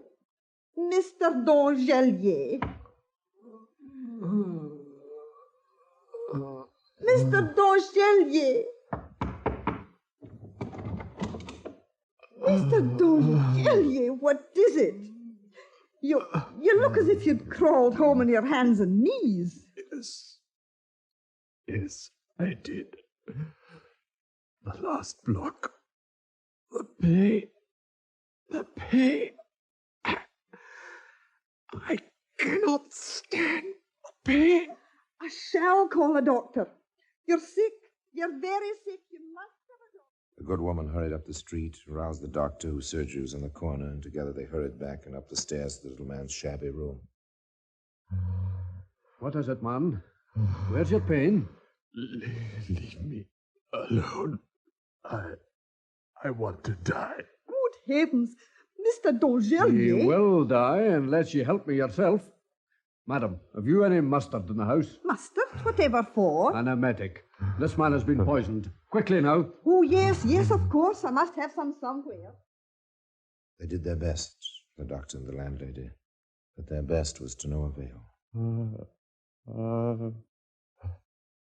He's gone. A bad end. My guess is arsenic. It'll take an autopsy to find out for certain. However, now it's the turn of the police. The police, in the person of Inspector Webster, gave testimony at the trial. Inspector, tell the jury what the medical stated. Death caused by a large quantity of arsenic taken by mouth, probably in tea. And what did you find in a small wooden chest in the victim's room, Inspector? A packet of letters in perfect chronological order from the prisoner to the deceased. Thank you, Inspector. One thing more. Did you arrest the prisoner? I did. Did you warn her that anything she might say could be used in evidence against her? I did. And what did she say? Too bad. He was a nice little man. If he hadn't been so persistent, I might have liked him better. Thank you again, Inspector. There was more, a little more. Mr. Curry, the pharmacist, was called back to the witness box. How many times did the defendant come to your shop, sir? 3 times. Each time she bought 6 pennyworth of arsenic. And what reasons did she give for these purchases? First, it was killing weeds in the back garden. Then it was rats at the Smith's country place. And finally, rats at their city house. Did anyone else connected with the defendant ever stop in your shop? A servant. One of the men servants from the Smith's house. He asked for prussic acid to whiten the defendant's hands, he said. I told him nice young ladies shouldn't have poison like that around. I refused to sell it to him. She came for the arsenic herself about 2 weeks later. The defense made 2 points: the sweetness and the excellent background of the prisoner. The fact that no one found any evidence that the poison had been administered by the prisoner. No one saw her do it, was the claim. The judge made the usual charge. The jury retired. They returned to a tense courtroom. Madeline Smith rose at the court's command and faced the jury. The foreman spoke briefly and to the point. We find the case for the Crown not proven. Our verdict is not guilty.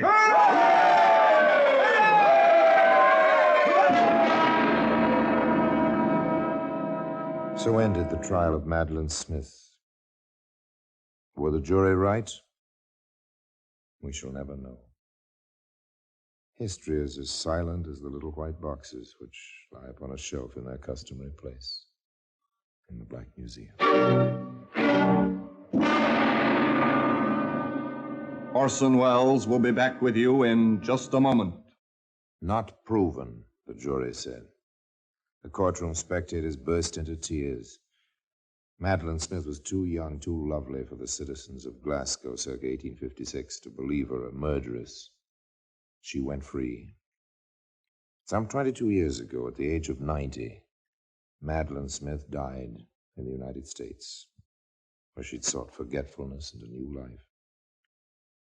Yes, they cheered when she was freed, but the whispers persisted. The whispers followed her to the new world.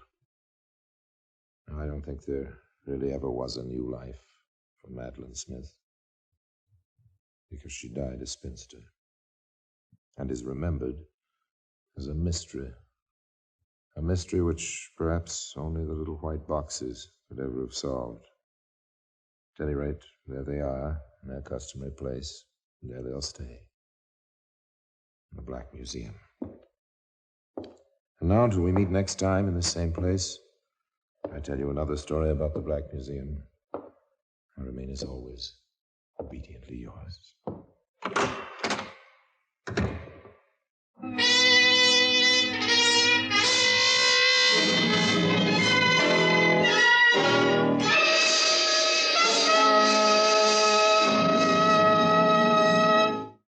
Wells, speaking from London.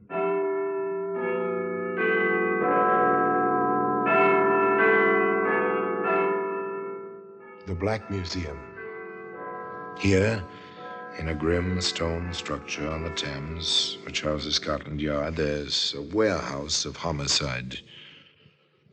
A very strange room where everyday objects, a woman's shoe, a tiny white box, a quilted robe, all are touched by murder.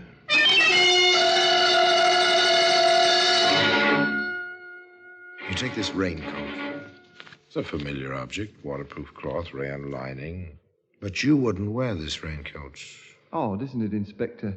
The way it was tucked around that poor woman? And partially burned, as if someone had tried to destroy the evidence. Well, it is evidence, sir. But against whom? I'm not sure yet. But this raincoat, Sergeant, this raincoat will hang someone. You can depend on it. Today, that raincoat can be seen in a very special position in that very curious room in Scotland Yard, which is known as the Black Museum.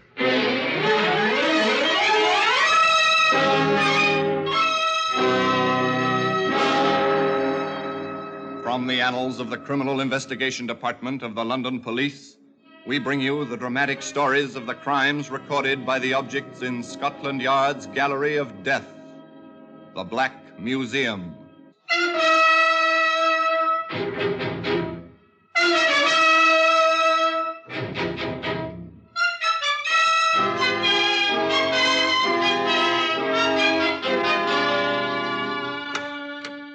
And here we are in the Black Museum, Scotland Yard's museum. It's a museum of murder.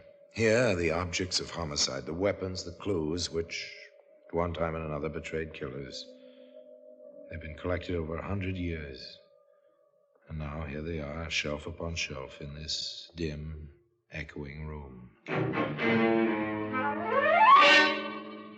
Here lies death, on these shelves, in these glass cases. Just for instance, in this case, simple mallets. Just the sort of thing a suburbanite might use in his garage or his shop working at wood carving on a quiet weekend. As a matter of fact, a suburbanite did use this mallet on a quiet weekend, but not for wood carving. The raincoat. There we are. Stained, charred, too, around the edges. Isn't anything you'd like to handle for very long, but there's a story attached to it. A story that begins in the kind of place you immediately associate with absolute silence. No, not a graveyard, a chess club. It is silent, isn't it?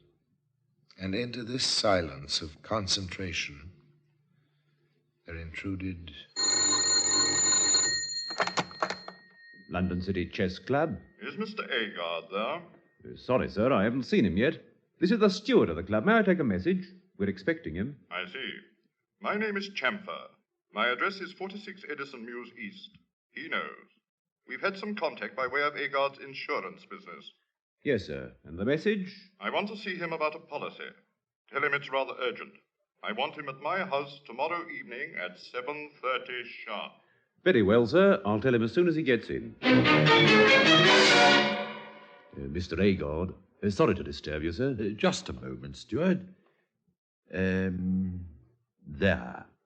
Now, your move. Now, steward. A most important telephone message for you, sir. Came in about half an hour ago before you came in. Otherwise, I would never have disturbed you. From a Mr. Chamfer, sir. Chamfer. Strange name. Oh, yes. Yes, perhaps I do know him. May I have the message, steward? That was all. That was all until the next evening. A little bit after 7 o'clock on a streetcar, this quiet little insurance salesman, John Agard, said to the conductor of the streetcar... I beg your pardon. Does this car take me to Edison Mews East? I've never been out there before, you see. I'm not... Yes, you're all right, mister. Take you about 20 minutes from here. Oh, thank you very much. I'll call it out for you if you like. Oh, yes, thank you again. Thank you very much.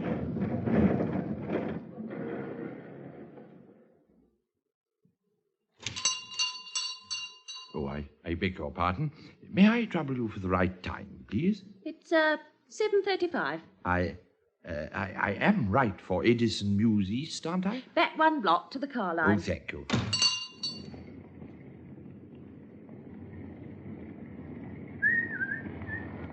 I beg your pardon, Constable. Yes, sir? I am looking for a Mr. Chamfer. In Edison Mews East, I have an appointment. It's insurance.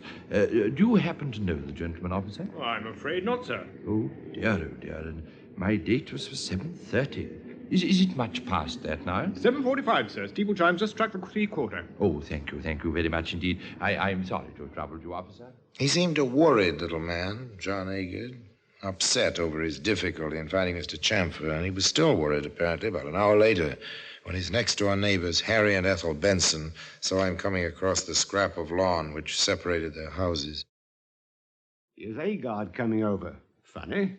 Why is it funny, Harry? They come over very often. That's just it. Martha isn't with him. Funny. Such a devoted couple.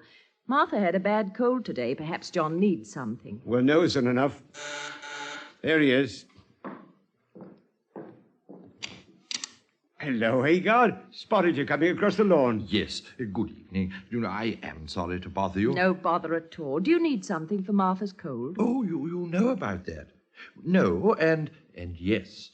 I suppose the cold made her forget to unbolt the doors when she went to bed. You mean you can't get into your own house, old man? That's it. Front and back. I can't seem to open either of them. I don't quite know what to do about it. It's not like Martha to forget a thing like that. Does she always bolt the door behind you when she's alone? Oh, at night, yes. There's only the two of us. I do so rarely go out without her, but tonight it was business. If you'd come across with me, I'd appreciate it. The three of them crossed the lawn to the Agard house. 3 ordinary people. An insurance agent, a bank clerk, bank clerk's wife. The wife said, Let me try the front door, just for luck. John Agard said. It won't help her. I've tried several times. The woman tried it.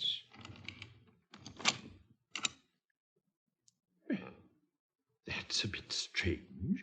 I could have sworn. It happens lots of times. The lock gets stuck. It's really open, and you think it's locked, and it just won't work. Well, now you're here. Won't you stop in for a moment? What with Martha's cold and all the... She'll like to see you.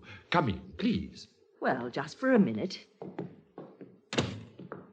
Martha? Martha, dear?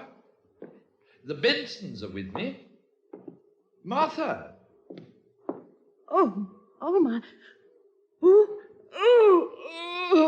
Good Lord. Martha. Oh.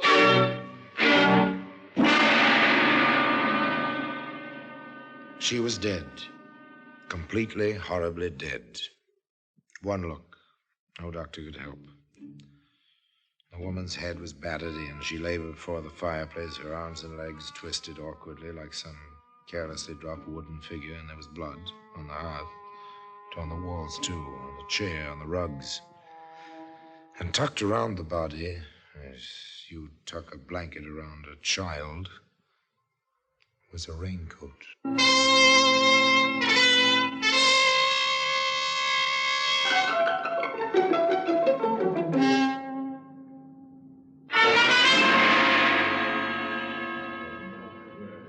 Let me go over this once more, Mr. Agard. Of course, Inspector, if you think it'll help. Details very often help. You say you left here just before 7, took a trolley to Edison Mews, that you couldn't find the address or the man who'd called you, even asked a constable on the beat. Then you returned home to what you found. That is correct, sir. And your wife was alive when you left home. Oh, of course. That was about 6:45. The boy who delivers milk says he saw her in the kitchen through the window about that time. The newsboy says he tossed the evening paper at the front door about 6:30, but saw no one. Can you corroborate any of those points? Oh, I took the paper with me at 7:15. Martha was alive when I left. Who could have done this, Inspector? Who? We'll find out. We usually do. May I see the cuffs of your trousers, Mr. Agard? The cuffs of my... Oh, yes. But whatever for? Thank you. No? No stains of any kind? But do you really think for 1 minute that I We could have... think nothing. Not yet. The Raincoat, Mr. Agard. Is it yours? Are there 2 worn spots at the buttonholes? There are. It's... no. When did you see it last? It was hanging on its usual hook in the hall. I see. Thank you, Mr. Agard. That's about all for now. That's about all for now. But not nearly all. The experts were at work. Somewhere, somehow, the tiny thread which would lead to the heart of the tangle would be found. In a quiet office in Scotland Yard, Inspector Mason discussed the experts' reports with Sergeant Crandall. It couldn't have been robbery. Agard reports nothing missing. Agard reports a lot of things, including a mysterious telephone call that took him on a wild goose chase. During which he seems to take good care to leave a clear trail of his own movements. She was seen alive between 6:30 and 6:45. Agard was in the tobacco shop at 7:35. The girl who works there remembers it. He probably took good care she would. Beyond a doubt he did that. But he couldn't have battered her to death after 6:45, cleaned up, destroyed whatever he was wearing, and still be in that shop at 7:35. Or made that trolley car a few minutes after 7. Exactly. Which leaves us, Inspector? With the raincoat. It's odd, isn't it, Inspector? The way it was tucked around that poor woman. And partially burned, as if someone tried to destroy the evidence. Well, it is evidence, sir. But against whom? I'm not sure yet. But this raincoat, Sergeant, this raincoat will hang someone. You can depend on it. That was all they had. The raincoat. Inspector Mason thought about it. It was tucked around her just as if someone who loved her were taking care of her. There was a thread. It seemed the only thread. Where did it lead? Where could it lead? Where could any of it lead? John Agard, you're under arrest, and you'll be later charged with the murder of your wife, Martha. It is my duty to caution you that anything you may say... Today, that raincoat can be seen in a very special position in that very curious room in Scotland Yard, which is known as the Black Museum.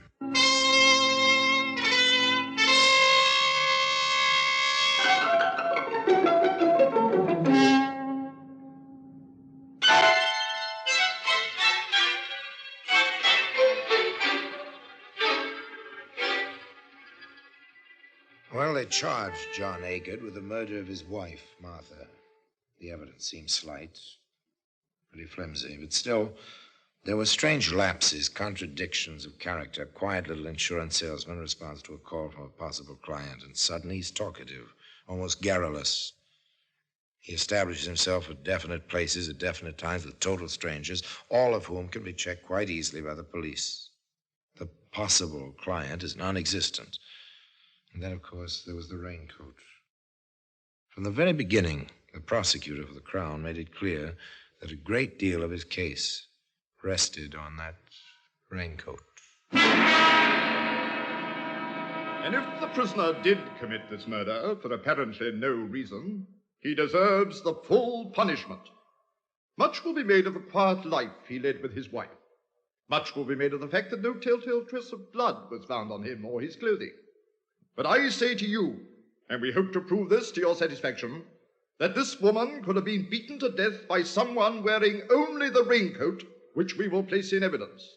Now, who, ladies and gentlemen of the jury, could have approached Martha Agard naked save for that raincoat, except her husband, the prisoner, John Agard? Moreover, as you will see, the police officer... There was more of the same, much more. Counsel for the Crown was out to make an impression, no doubt about that. But then, so was counsel for the defense. My colleague has already admitted that no trace of blood was found upon my client, although from the condition of the body and the room, it would seem impossible that the killer could have escaped the touch of it. Then again, there was no time. John Agard could never have committed this crime, performed the necessary ablutions, and been where he was definitely seen between 6:45, when his poor wife was last seen alive by a third party, and 7:05, the moment when my client spoke to the trolley conductor. But far, far more important is the relationship between my client and his poor wife, a relationship of love, of understanding, of the perfect companionship of declining years. For that reason alone, I submit my client could never have committed the crime with which he stands charged today. So it began. The legal lines of battle were drawn. 12 honest men sat in the jury box and gave their whole attention to the parade of witnesses, to the arguments, to the cross-examinations. Sergeant Crandall gave evidence on the amount of blood and the places where it was found. Defense counsel cross-examined. It is apparent, Sergeant, that there was an attempt to burn the raincoat, which is now in evidence. Do you agree? Yes, sir. Such an operation would take some time, would it not? Well, I assume so. I can't say for certain. I've never experimented with a raincoat. Very well. You saw the scene of the crime before it was cleaned up, did you not? I did. From what you saw, would you say it was possible for the killer to escape splashes of blood? Well, I doubt it. He would get blood on his legs, his hands, his face, his hair. I expect so. Were any such traces found on my client? Well, none that I know of. There's been a suggestion made that the murderer took a bath before leaving the premises. Did you see any traces of a bath? A wet towel, indications in the bathtub? No, sir. Nothing like that. One more point, Sergeant. These were the telling points. But the Crown made its own points as well. Inspector Mason, what was your impression of the defendant when you first questioned him? I was rather surprised at him. He showed less emotion than I did. How was this indicated? We sat in the room where the murder had occurred. Mr. Agard smoked and talked. He held his cat on his knees and stroked it quite calmly. At one point, he casually stepped... Such points do impress jurors. A clever prosecutor, quite clever. He called the steward at the chess club. Was Mr. Agard in the club when the telephone call came from this mysterious Mr. Champa? No, sir. I looked particularly. He was not there. Did you recognize this Champa's voice? I'd never heard it before. I haven't heard it since. Might it have been a disguised voice? It might. It sounded muffled. Very heavy, sort of. Thank you. Your witness.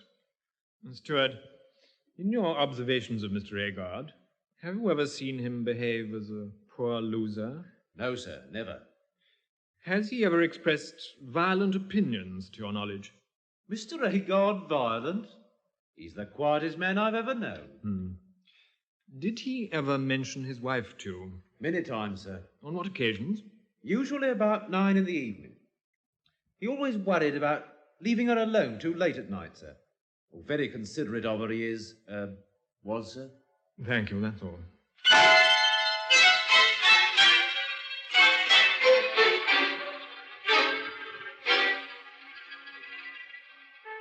There it was, all they had. An elusive case. An impression, really, more than a case. Very difficult to prove, but just as difficult to defend. For instance, the evidence of Harry Benson, who was with John Agard when the body was discovered. And in all the years you've been neighbors, what would you say impressed you most about my client's relationship with his wife? His absolute devotion. Never a quarrel, never a raised voice. They liked the same things. They were perfect for each other. Your witness? Mr. Benson, after the discovery, who called the police? Why, Agard did, come to think of it. My wife was very upset. She was sick over what she'd seen, as a matter of fact. Yes, he was the one who thought of the police. He used the telephone quite calmly. Quite calmly? Thank you, Mr. Benson. And naturally, the defense brought John Agard's immediate superior to the stand, the manager of the local branch of the insurance company Agard represented. This man's testimony was double-edged. On direct examination, he stated, We have always had complete faith in Mr. Agard's integrity and character. He carried a large policy on his own life in favor of his wife, as she was not insured. To the best of our knowledge, which is rather complete, Mr. Agard has never been in financial trouble in his life. On cross-examination, he explained, Yes, I live near Edison Mews East. Mr. Agard has been to my house many times. He knows the way very well. I cannot imagine why he asked for directions. I was at the cinema that evening. My neighbor recognized Mr. Agard when he came to the door of my house. Unfortunately, I was not at home. When John Agard's turn came to take the witness stand, there was little left for him to say. I did not kill her. I had no reason to. I loved her. Opposing counsel summed up. The judge made his charge to the jury. Again and again, you have heard the importance of the time element in this case.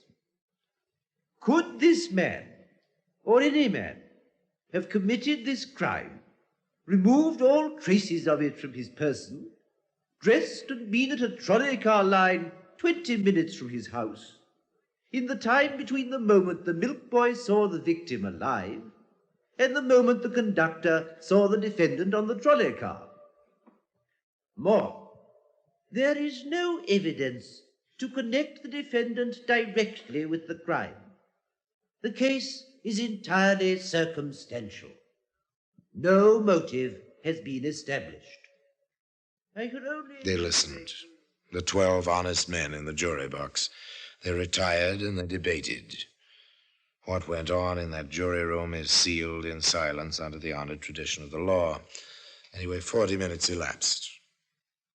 Then the jury re-entered the courtroom. The clerk asked the usual question. Are you agreed upon a verdict? We are.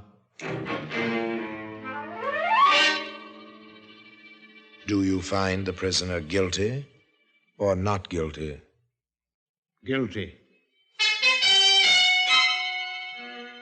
Prisoner at the bar, have you anything to say why you should not die according to the law? I am not guilty. I have nothing else to say.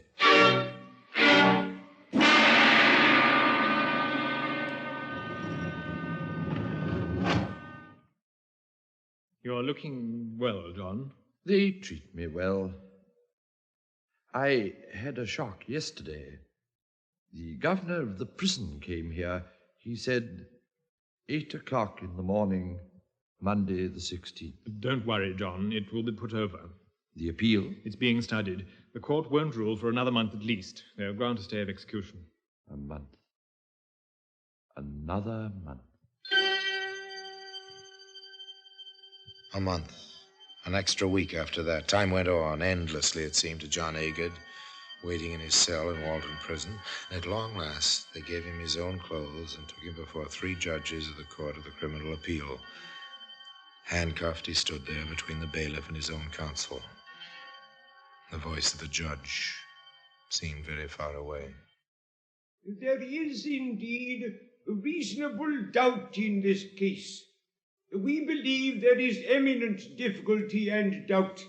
The case against the appellant was not proved with the certainty necessary to a verdict of guilty. This appeal will be allowed. The prisoner will go free. Yes, he went free.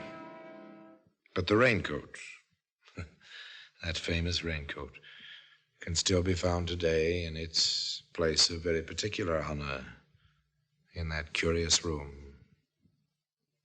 known as the Black Museum.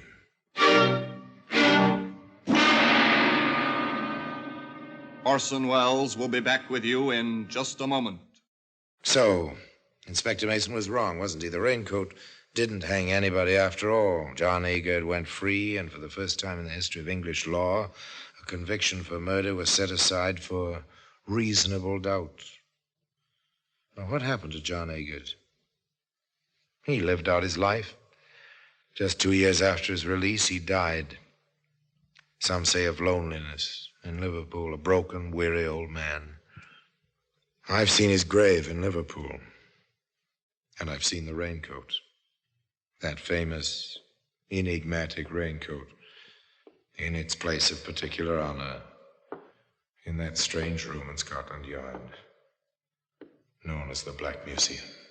Now, till we meet again in the same place for another story of the same kind, I remain, as always, obediently yours,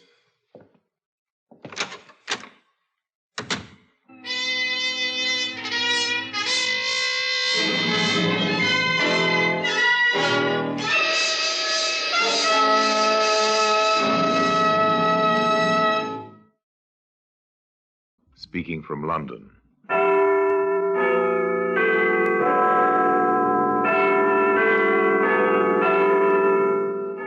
The Black Museum.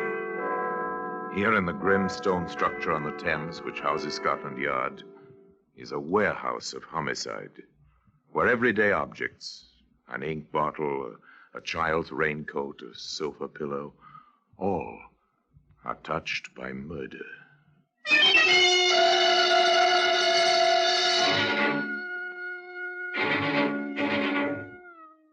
Here's an open-end wrench. It's a familiar object.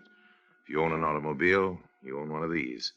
At the very least, you've seen a mechanic use one. The steel shaft about 8 inches long.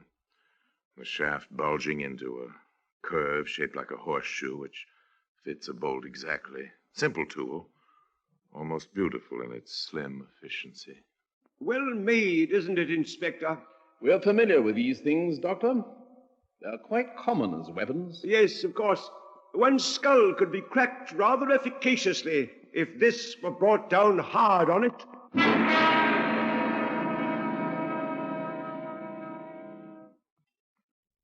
And today, this open-end wrench can be seen in the Black Museum.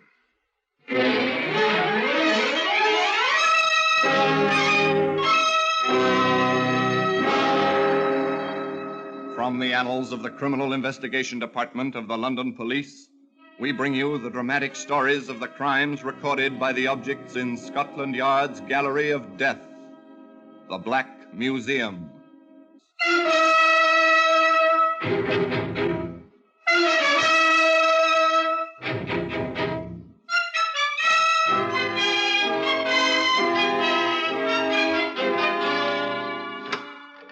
Here we are, in the Black Museum, Scotland Yard's Museum of Murder. Yes, here lies death. Here in silent rows is the ordered catalogue of the violence wreaked by man on fellow man. Here's an empty cardboard match cover. Perhaps you've tossed one into your own wastebasket this very moment, but not like this. Let's hope. No, from this one, the sulfur-headed matches were ripped to start a fire. A woman died in the burning building. Later, a man died at the end of a rope, trapped by the printed advertisement on this match cover. Ah, yes, here we are. This is the open-end wrench. That's a common tool among mechanics, even among non-mechanical types, bookkeepers, clerks, teachers. No sign of violence or death upon it. Merely a bit of shaped, patterned steel produced for use in the manufacture and repair of modern machines. Look at it in ordinary circumstances, and it'll evoke no thought of tragedy in you, or even in the motorist who traveled an English highway one quiet spring morning. Going at a normal speed, enjoying the fresh sunlight, the new clean green of fields and rising hills. The road curved ahead. White posts marked the edge of the embankment. The road heeled slightly, turning to the left. Ah, quite a view. Ye gods, that's a nasty curve, if you're not awake. That fence, it's smashed. Good heavens, there's a car down there.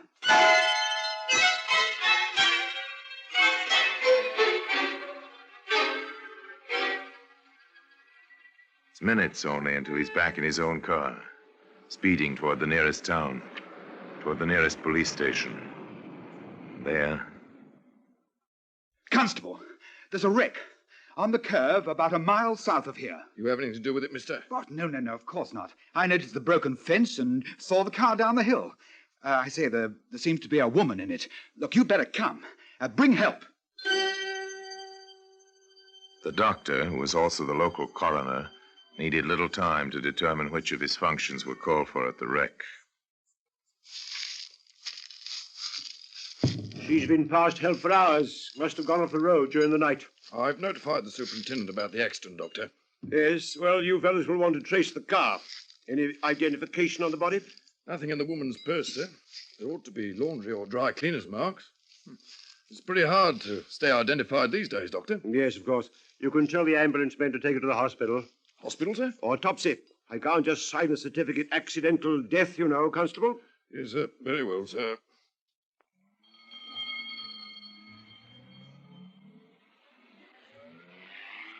The ambulance drove off to the local hospital. Dr. Mason followed in his own car. At the wreck, the constable saluted a newcomer. Good morning, sir. Good morning, Johnson. Turned turtle, I see. Yes, sir. This is the man who discovered the wreck, sir. Mr. Frisbee, Superintendent Foster. Oh, how do you do, sir? Mr. Frisbee. Yeah. You left your name and address? Well, with the constable, sir. If I may, I have a business appointment. Yes, you go ahead. We'll send for you if we need you for the inquest. Oh, thank you, sir. Well, just let me know if you want me. I'll be available. Any time, sir. Anything extraordinary, Johnson? Nothing, sir, so far as we've seen. No fire? No, sir. I'll have a look at it. Very good, sir. Superintendent Foster poked around in the twisted metal. A point caught his attention. Johnson, any idea which way she was traveling? Downgrade, sir. There are rather clear tar marks on the roadway leading to the break in the fence, sir. Downgrade. Strange. The gear shift lever is in second position. Second gear, sir? Apparently. That grade isn't that steep. Just a point. Well, a woman driver, strange road at night. She wasn't in the driver's seat, sir. Oh? Tossed over as the car fell? Can't say, sir. I'd have expected, sir, that she'd have been pinned behind the steering wheel. Yeah. You may be right about that. Well, we'll leave things as they are. The insurance people usually want to see these wrecks. Hello? What's this? Open-end wrench, sir. Probably from the... Yes, Constable? I was going to say the toolbox, sir. The toolbox was locked. No other tools around. We'll bring it along to the station house. No sense leaving it out here to rust. And usual routine. Trace the registration of the car, locate the owner, or the next of kin, and check if it was the woman's car.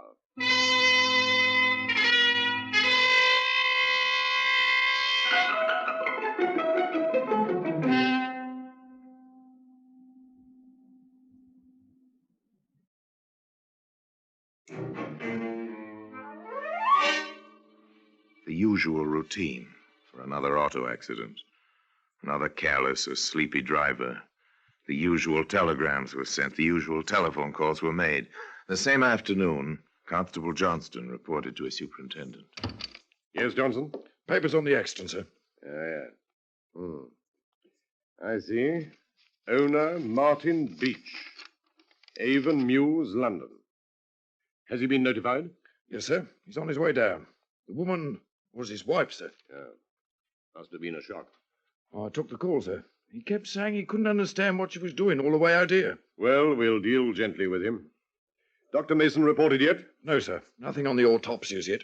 Taking him a long time. Let's see. Get me Dr. Mason, please. At the hospital. Did you make certain on the tire tracks, Johnson? We did, sir. They matched perfectly. The car was coming down, sir, on the side of the road away from the fence. It seems to have swerved suddenly, just above the curve, and made rather a beeline for the edge. Are you suggesting she went over purposely, Johnson? No, sir. It seemed like a point, sir. Most cars, at least, try to follow the road, sir. I notice you keep referring to the car, not to the woman. She wasn't in the driver's seat, sir, when we found her. Stickler for detail, aren't you, Constable? Come in. You're both here. Good. I just put a call through to you, Doctor. Yes? Oh, yes, thank you. Yes, he's just arrived. Well, what did you find, Doctor? You ask that as if you knew. Just a deduction. You don't usually take this long time on these jobs. I didn't expect to, until I found alcohol in her stomach. Oh, drunken driver. I wouldn't know about that. In any case, she wasn't driving when the car went through that fence. Johnson's been suggesting that rather stubbornly. He couldn't be more right, Foster. Why not? The dead don't drive. Hello? Anything else? Quite a bit. In the first place, death was not caused by the accident. She was dead well before the car went over. You told us that. You don't know how. Strangulation. Choked. Probably unconscious at the time. And what do you base that conclusion on? 4 bruises, head and neck. I noticed those. I thought the accident... Well, the dead don't drive and they don't bruise, Constable. Those marks were made while she was still alive. I see. Definitely murder, Doctor. Definitely. I'd like to see the body. Come along, Constable. Your instinct... 3 men enter the morgue at the small country hospital. 3 grim faces betray no emotion as they view the woman's body. The doctor says, You'll notice the marks the strangler's thumbs made there. The obvious bruise is here, just below her hairline, on her forehead. The superintendent of police says, I see. Interesting, the shape of that bruise. Almost like a small horseshoe. Diffidently, the constable clears his throat. An inquiring glance from his superintendent. The young officer says, We might try for actual size, sir. That kind of mark could have been made by that open-end wrench.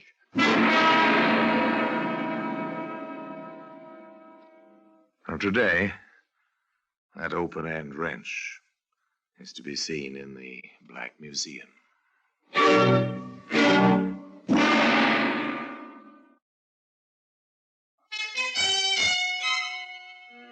The doctor placed the bulged end of the tool against the woman's forehead. The 3 men stood there silently a moment. The constable spoke. No question about it, is there, sir? Not as far as I can see. Johnson, when this beach fellow arrives, say nothing about any of this. And I shall want a trunk call placed immediately.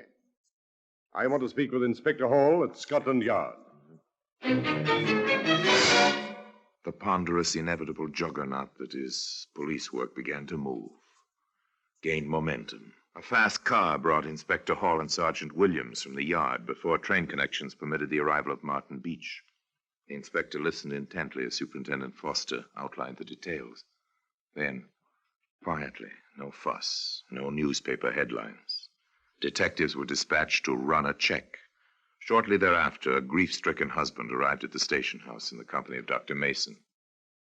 There's no question about my identification, Superintendent. Dr. Mason will bear me out. I knew her the moment that is... Doctor. Yes, it's Mrs. Beach. I can't understand it. I simply can't. She was a good driver, better than I. How did it happen that she was out alone? We lived a quiet life.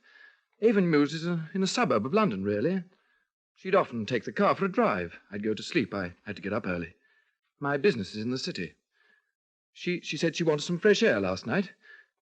I didn't miss her until I woke this morning. I can't understand it. Why should she be so quiet? A simple story, quite commonplace, quite honest. One question seemed to puzzle the husband more than it disturbed him. Liquor? Whiskey, you mean? No, an occasional drink at a friend's place, that was all. Why? Are you suggesting Louise was a drunken driver? No, they were suggesting nothing, merely asking a routine question. Yes, they would release the body shortly. We have no relations, no one. We had only each other. I shall have to notify our friends. Yes, the police agreed sympathetically, and Superintendent Foster and Dr. Mason escorted him to his London train. Meanwhile, on the Middlebury Road...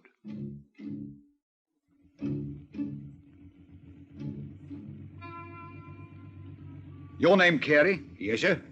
My name's Williams, CID. My identification. Yes, Sergeant. Something gone wrong?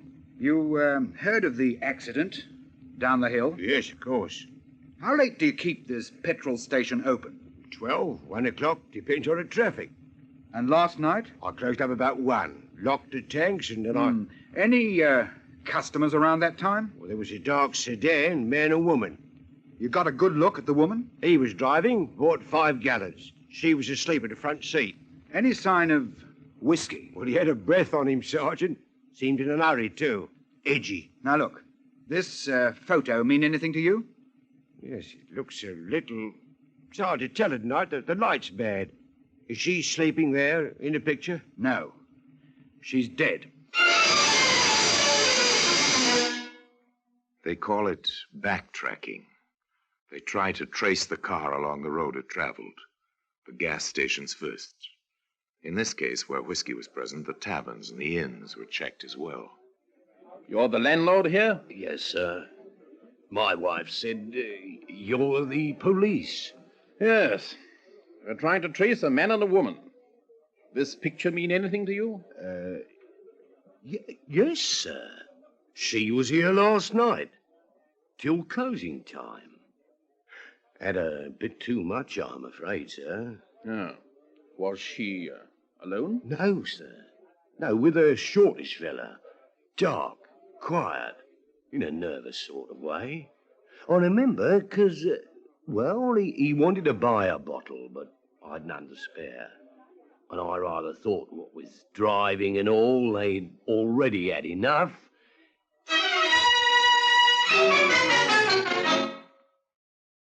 That evening, Sergeant Williams gave the inspector his own report and that of the men assigned to the railroad portion of the inquiry. They routed the conductor out of his bed. He remembers the fellow all right. Bought his ticket on the train. Complete stranger, shortish and dark. Yes, she was with a man, all right. Seems to me we'd better break the news to Beach. It won't be pleasant. It wasn't pleasant. Martin Beach took it quietly, but with obvious shock. Louise? With another man? Inspector, you can't be serious. I'm afraid I am. Your wife's picture has been tentatively identified by a petrol station owner and by an innkeeper on the Middlebury Road. They'll be taken over to the hospital to check tomorrow. And she was with a man. No, it's not possible.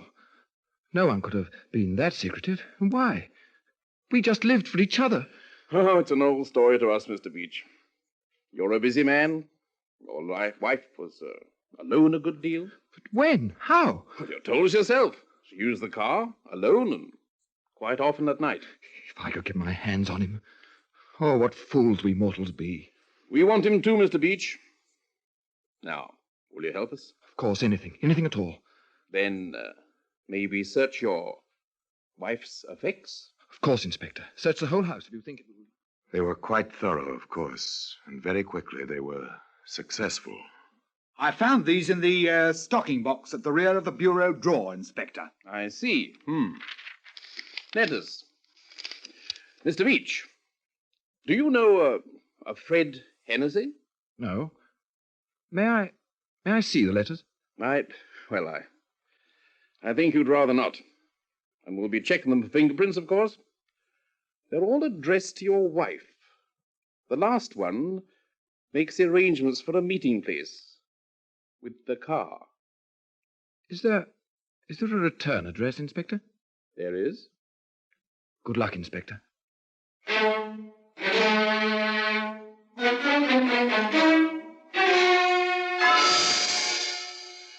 The inspector and Sergeant Williams had luck. However, it was not exactly good luck. Fred Hennessy? No, there's no Hennessy living here. Well, now, perhaps he used another name. A shortish, dark fellow, with a flair for letter writing. No, haven't had any shortish men staying here in months. Well, this is 346 Greenville Street, isn't it? Well, there's nowhere else, Inspector. What's more, I don't have any letter writers here. Every one of my men roomers except one works at the car factory. They're a tough crowd, Inspector, but they're nice enough to me. I take good care of them, I do. And the one who doesn't build automobiles? Oh, he's a constable, he is. Now, what would you want to see him for? A good question, and a big disappointment. Still, the machinery ground on. The reports came in to the small bare office at the yard. Here we are. Fingerprint reports, Inspector. Now, the prints on the letters match those they found on the gear shift lever in the wrecked car. The ridge patterns conform to the smudges on the wrench, too, sir. The conclusion is obvious. At the very least, it placed the maker of those fingerprints in contact with the murdered woman, in the murder car, with the murder weapon. It looks so as if he pulled off the road, did the job, then started the car downgrade and jumped. Yes, probably. The unlocked door on the driver's side would indicate that. But what about those prints I told you to try and get? We have them, sir. Lifted them neatly. I was saving that for the last, sir. You see? They match. Yes, very good. Thought he was clever. Well, murder's usually an amateur's crime, isn't it, Sergeant? What about the men to identify him? They'll be in London in the morning, sir.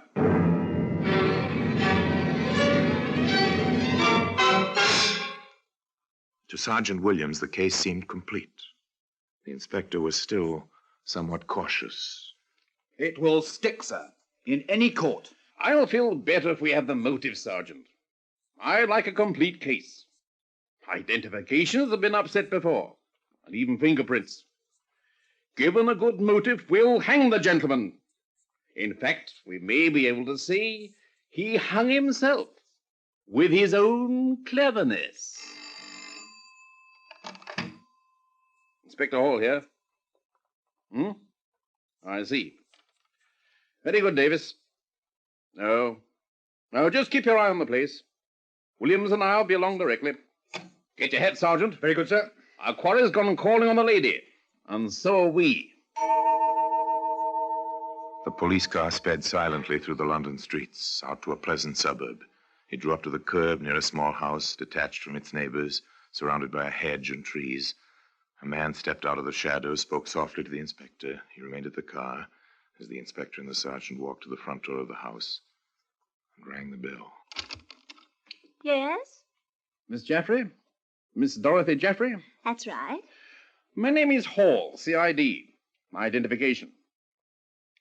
May we come in? Why, yes. Why not? Thank you. What can I do for you? Well, as a matter of fact, Miss Jaffrey, we stopped by to see your caller, Mr. Martin Beach, I believe.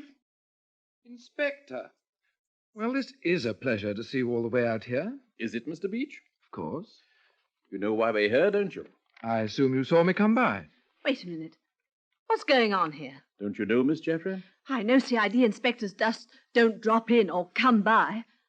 Martin, have you been up to something? Stay out of this, Dorothy. I'll not stay out of it. If we're to be married, I've a right to know. We've dropped by to tell Mr. Beach about his wife. Wife? You never mentioned a wife, Martin. You're not arresting me, Inspector. I was home and asleep when she was killed. The innkeeper says not Beach. So does the petrol station owner. So does the conductor of the train you took back to London from Middlebury. I said you're not taking me in. You're not! You're not! Inspector, there are French doors into the garden. Your house is well covered front and back, Miss Jaffrey. He won't get far. That's his warning. He'll stop running now. Oh, this is not the expected way to break an engagement to be married. Yes, I understand, miss. But you'll get over it. This manner of ending a relationship is far less permanent than the one your fiancé used to gain his freedom from his wife. You know, miss, the chances are quite good that they've got away with it. If he hadn't written some fake love letters and forgotten to hide a certain open-end wrench. And today, the open-end wrench can be seen in its special place in the Black Museum.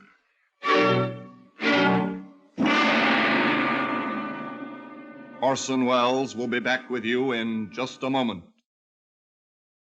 It's an old dodge, of course. May have worked many times. Commit a murder, wreck an automobile to cover its traces. It might have worked this time if Martin Beach had known that dead bodies do not bruise.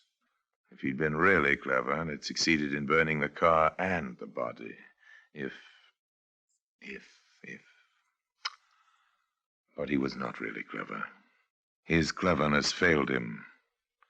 Failed him at 8 o'clock one morning in Dartmoor prison. As for Dorothy Jaffrey, she disappeared when she had come into the great anonymity which is London.